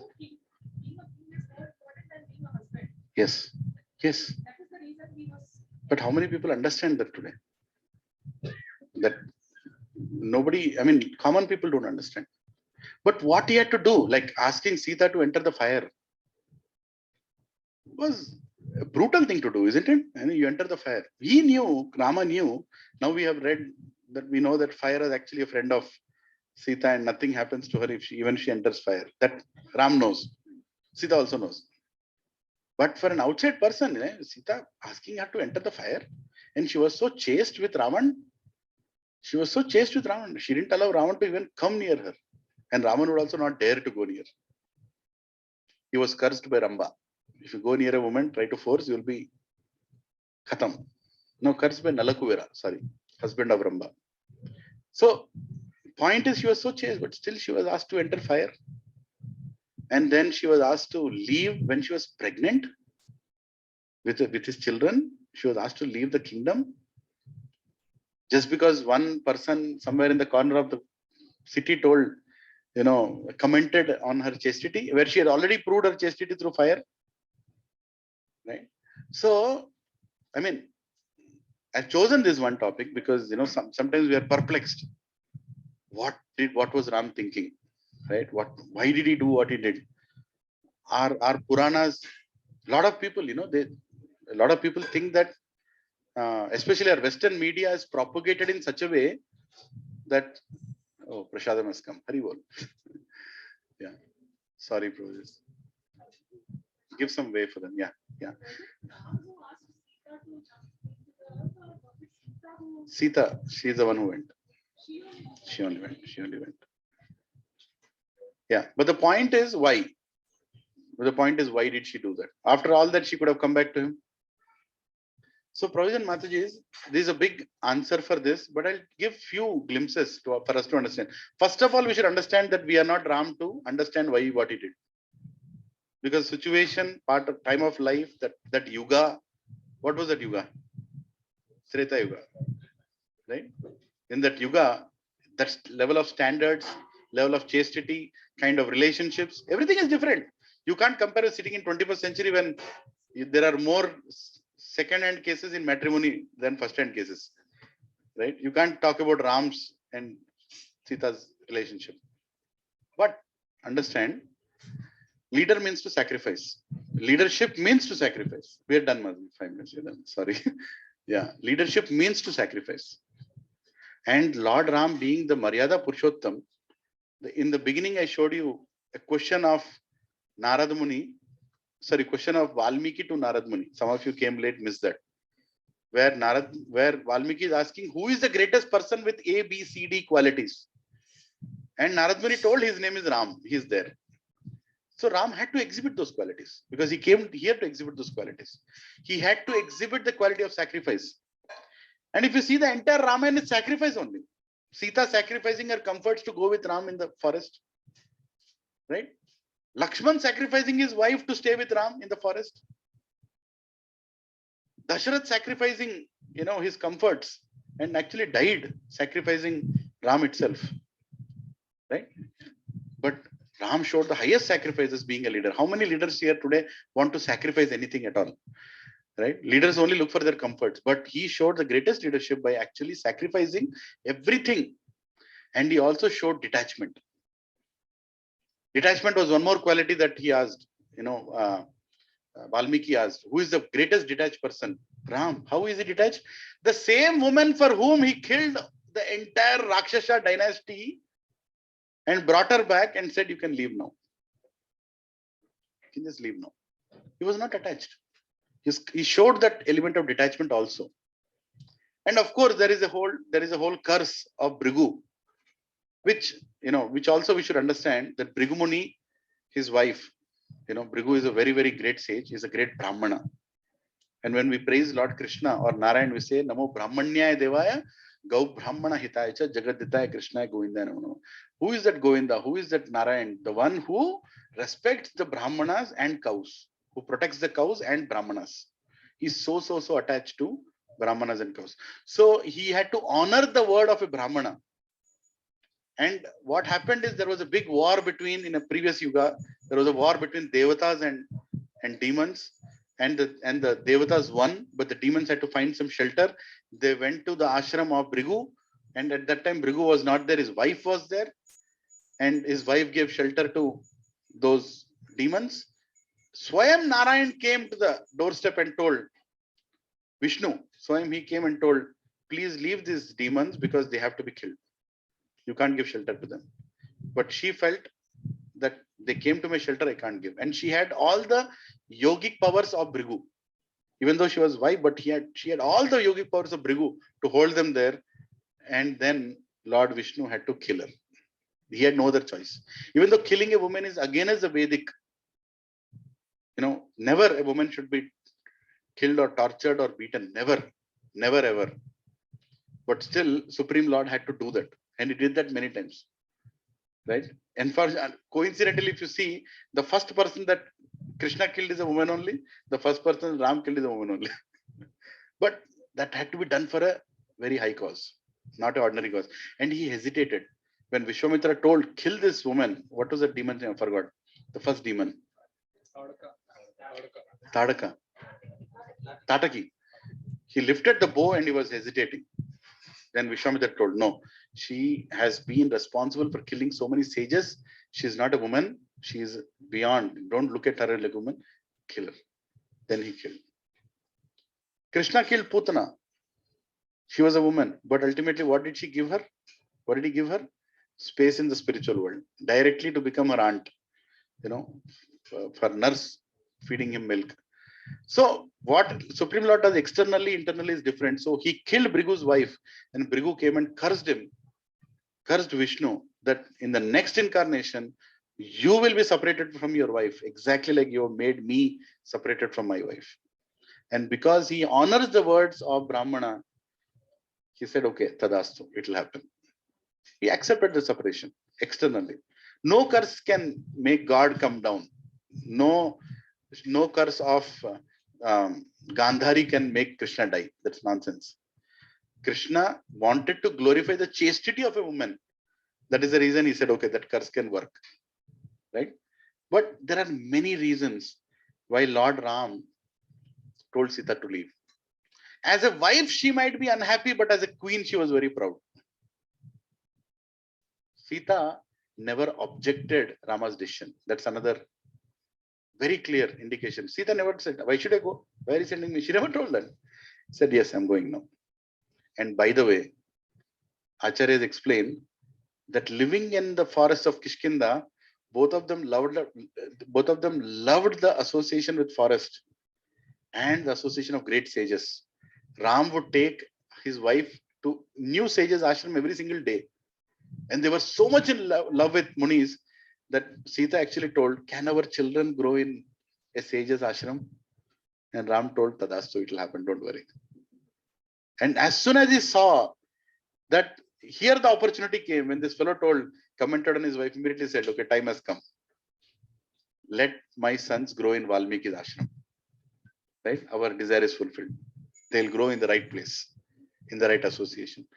So if you really go back and see the whole history of, and there are many more reasons, by the way, I told maybe 6 or 7 reasons. if you hear from Acharyas, if you hear in Parampara, the entire Ramayana will look very different. Problem is we don't hear in Parampara. We only hear, from TV serial. N.T. Ramarao or Nageshwara doing something, or some TV serial showing in some way. We don't understand the real Ramayana. Ramayana is filled with bhakti. Every single point it is filled with bhakti. Everywhere. Like when I'll end with this. I have to end here because I keep remembering and going, but Ram went to the ocean. Ram went to the ocean and told, give me permission to build a bridge. And the ocean god, Samudra, he did not talk for 3 days. Right? How are we portrayed about this in the TV serials? That fellow was sleeping. Ram got angry and immediately ran and came. Sorry. I was watching Netflix. So that is the reason now you can take the permission. Something like that is shown. There is no relation. But if you hear the same Ramayana from an Acharya, he explains that when Ram came to ask the way from Samudra, Samudra felt horrible. How can my Lord ask me? He should order me. How can my Lord ask me? This is the worst thing to happen in my life. He is coming and asking me, my Supreme Lord Ram is coming and asking me, give me way. Who am I to give the way? I will take the situation to such a point where he'll order me. That is bhakti. Right? Where the devotee never wants the Supreme Lord to ask. And he delayed that for 3 days. He allowed Ram to become angry. And finally, when Ram said, you will be burnt to ashes. Yes, Prabhu, please, you ordered me. Now make the way. I'll make sure that the bridge is so strong that even now it is visible. Right? So every single incident in Ramayana has to be heard from the right source. Otherwise, the same milk with a touch of serpent's poison, you heard that, right? Can become poisonous. We should hear from the right source. And Ramanavami means to desire to see Ram, desire to bring Ram into our hearts. Ram is appearing every year, but is appearing and going. But this time he should appear and stay throughout the year, throughout our life. Right? Remembering, all of you should put effort to read Ramayana. Put that investment. Read from the right source. Right? Hear from the right Prabhus. Hear from the right sources. Right? You can go to a very nice website called ISKCON Desire Tree. ISKCON Desire Tree. It's a desire tree only. Like you fulfill all your desires. There are more than 2 lakh lectures in that ISKCON Desire Tree. And every lecture is 1,000 times better than what I can tell here. If you have been tolerating me, then I think you have tolerated enough. You'll get good lectures there. Right? Very senior devotees. Beautiful lectures. You go there, there's a search box called Ramayana. And you will hear beautiful katha told in English, most easily understandable way. Even some Telugu lectures also there. Some Hindi are also there. Some Maharajas tell in Hindi also. Sannyasi, beautiful. And there is a series of books written by Shubha Vilas Prabhu. You can buy them. Right? Shubha Vilas Prabhu, you can Google. Buy, great investment. Whatever points I'm telling you are coming from him. Not that I understood Ram. I did not understand anything Ram. But when we go to the right source, we get the right information and confirmation that we are safe. Okay? So, why Sita was tested so much in Ramayana, don't ask me. But you can ask, when you read those books, a lot of people think actually that Vedas and our ancient culture is against women. I was surprised to know that, I tell you, once Women's Day was being celebrated in my office, and one woman was called as a chief guest. And her achievement is she drove on a bike from Kanyakumari to Kashmir. So she is the woman of the day. I don't know why, but she was called. And she gave a nice speech. She was spending time with the ladies in the office, and then they told, you can also speak something. I was like, oh my God, controversial. If I go and say something, I don't know. My wife tolerates me, but I don't know whether people can. I went and spoke something. They liked it or not, I don't know. Then that lady told, I want to talk to you. I said, what is going on? What did I say wrong? Then I went and sat in my room. She came to my cabin. He was like, so where did you learn? Where did you learn? You're from Hare Krishna, right? Yeah, I am from there only. Then I asked her, then she told, even I read Vedas, she told. I said, really? You read Vedas? I was surprised. I thought she only drives bike, but she had time to read Vedas. I said, okay, you read Vedas? Then I told, where do you read Vedas? She said, my guru wrote them. Your guru? So I thought Veda Vyas wrote Vedas. She said, no, my guru told it's woman who wrote Vedas, not a man. Hamma, woman. Happy Women's Day. I told. This is your conclusion. I can't tell anything. Dandavat Pranam. Help him. Immediately my boss came. He is also a devotee. He looked at me. He found me in trouble. Said, you can go now. They're waiting for you. So she left. She left on her bike. But it's a big impression. People actually feel that Vedas in ancient culture is against women, but that's not the case. When you read it in a proper way, you'll understand. So we'll end it here. What is the time? Yeah, done. Any questions? Done? Okay. So to understand answers of these questions, this is the final conclusion of this. Many questions that you can have. To understand answers of these questions, first choose to raise your consciousness by attending spiritual programs and follow the spiritual doctor's advice from scriptures. Otherwise, you can't understand. Prati question answer cheppina meeku ardham kaadu. Naaku ardham kaadu. Emantaru Ramesh bro? Every question cannot be, even if it is answered, you will not understand. Sometimes our gurus, like you go in front of some very elevated sannyasi, say for example, Chinnajit Swami Maharaj, you go and ask a question. Sometimes he might just look at you like this and laugh. Because he knows if he tells you, you will not understand. Or he'll tell half the answer and say, this is enough for you, go. I see that answers from great sannyas sometimes. They go and ask a question. They tell me like this and they laugh. And it's okay. You understood what is my situation. So sometimes we are not ready for the answer. But also understand that every answer may not be according to your expectations. Right? Because we are like that frog in the well, if you remember that example. Okay, so we'll do a little Ram Bhajan. Yeah, 5 minutes. I attempted this before you came. I think it was decent. So we'll do it again.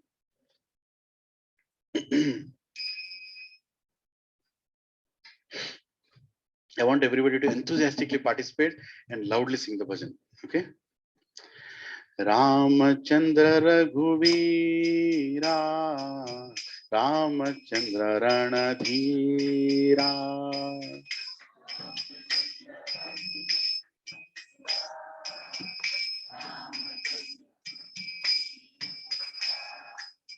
Ramachandra Raghuveera, Ramachandra Ranadhira.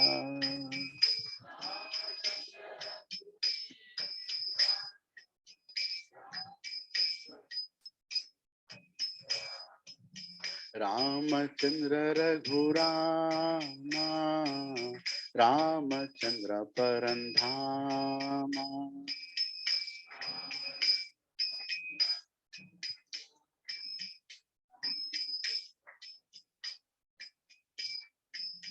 Ramachandra Raghurama, Ramachandra Parandhama. Ramachandra Raghurama, Ramachandra Parandhama. Ramachandra Raghunatha, Ramachandra Jagannatha.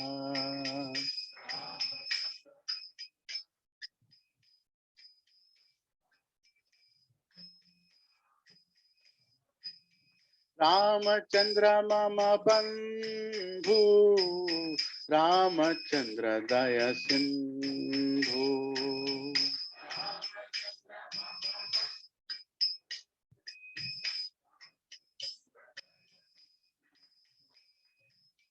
Ramachandra Raghuveera, Ramachandra Ranadhira.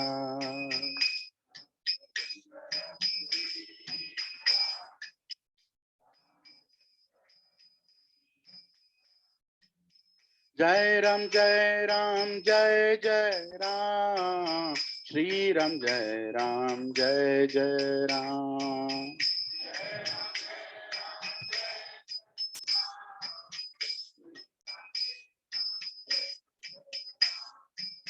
Jai Ram, Jai Ram, Jai Jai Ram. Ji Ram, Jai Ram, Jai Jai Ram.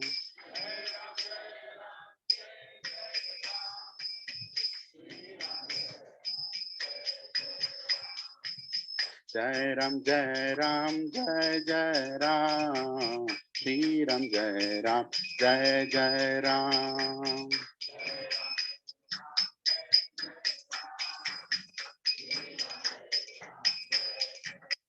Hare Krishna, Hare Krishna, Krishna Krishna, Hare Hare, Hare Rama, Hare Rama, Rama Rama, Hare Hare. Krishna, Hare Krishna, Krishna Krishna, Hare Hare, Hare Rama, Hare Rama, Rama Rama, Hare Hare, Hare Krishna, Hare Krishna, Krishna Krishna, Hare Hare, Hare Rama, Hare Rama, Rama Rama, Hare Hare.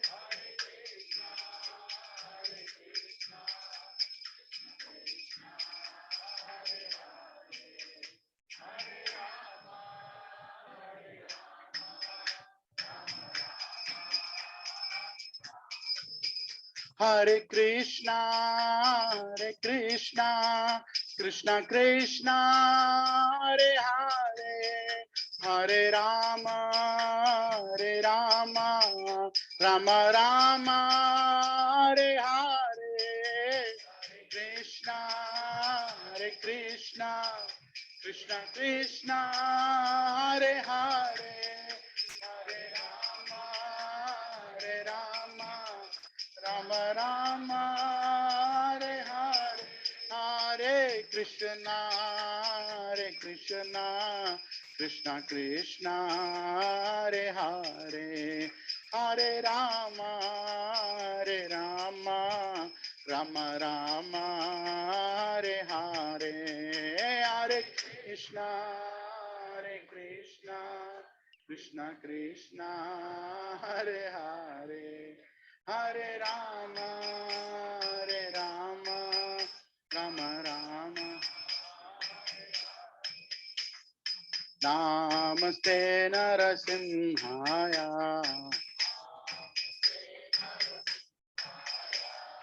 Namaste Narasimhaya,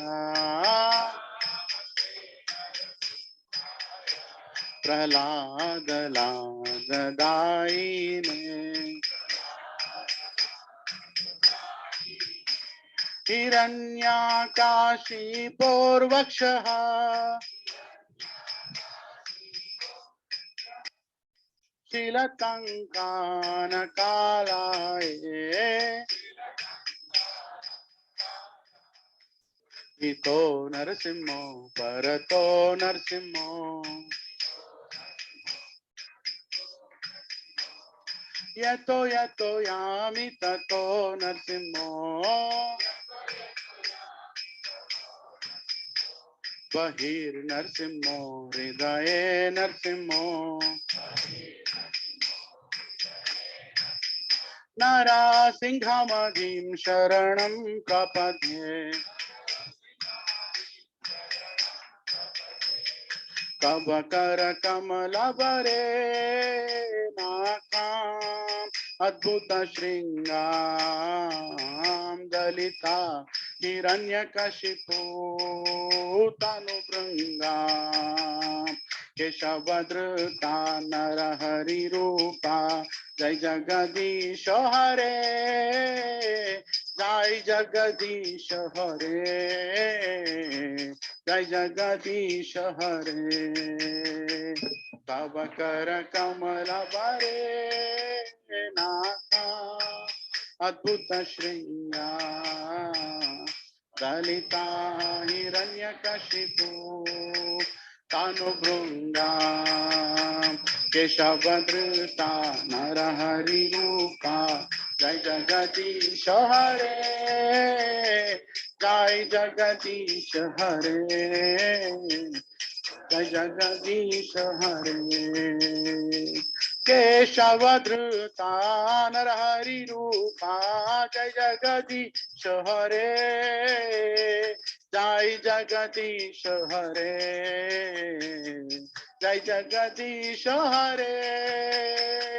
Keshavan Hari Rupa, Jai Jagadish Hare, Jai Jagadish Hare,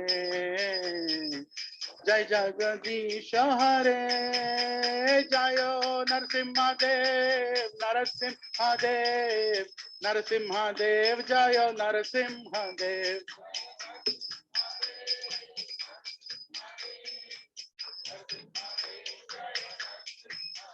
Jayo Lakshmi Narasimha, Jayo Lakshmi Narasimha, Lakshmi Narasimha, Jayo Lakshmi Narasimha.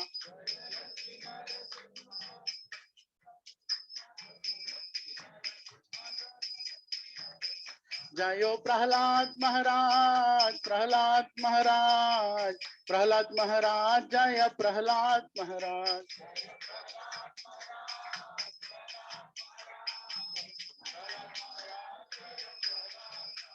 Jaya Jaya Prabhupada, Prabhupada, Prabhupada, Jai Jai Prabhupada.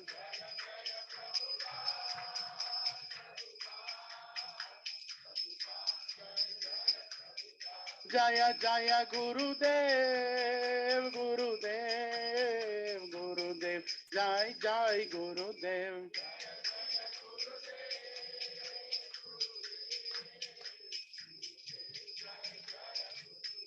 Nittai Gaura Hari Bol, Hari Bol, Hari Bol, Nittai Gaura Hari Bol.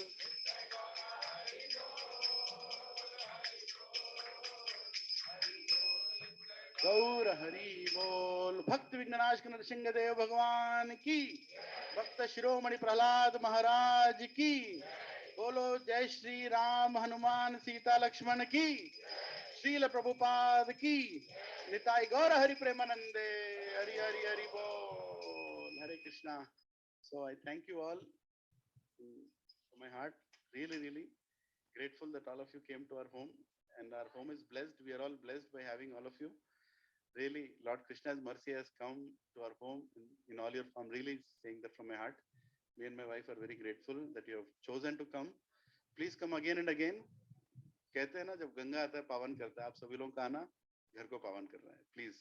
And sorry for the discomfort. I made you all sit like this. Maybe next time I'll see what I can do. Some back support chairs maybe. I don't know. So that we all can have. I could see that some of you are having back problem. I was nicely sitting with the back support here, but it's not fair.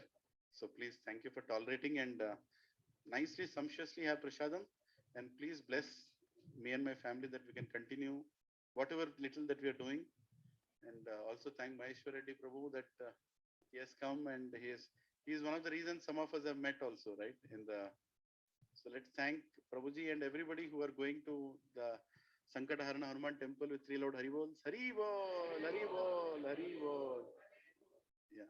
So thank you again. Please, let's meet again. So tomorrow morning we'll not have the program in Sankataharana temple.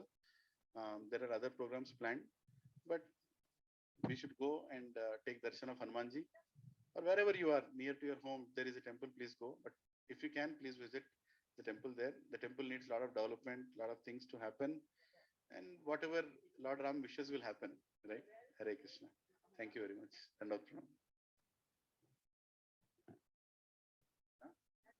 Krishe. Everybody can sit in a nice row around the room, and we can easily serve you, and one row in between. Yeah, if you can please help us do that.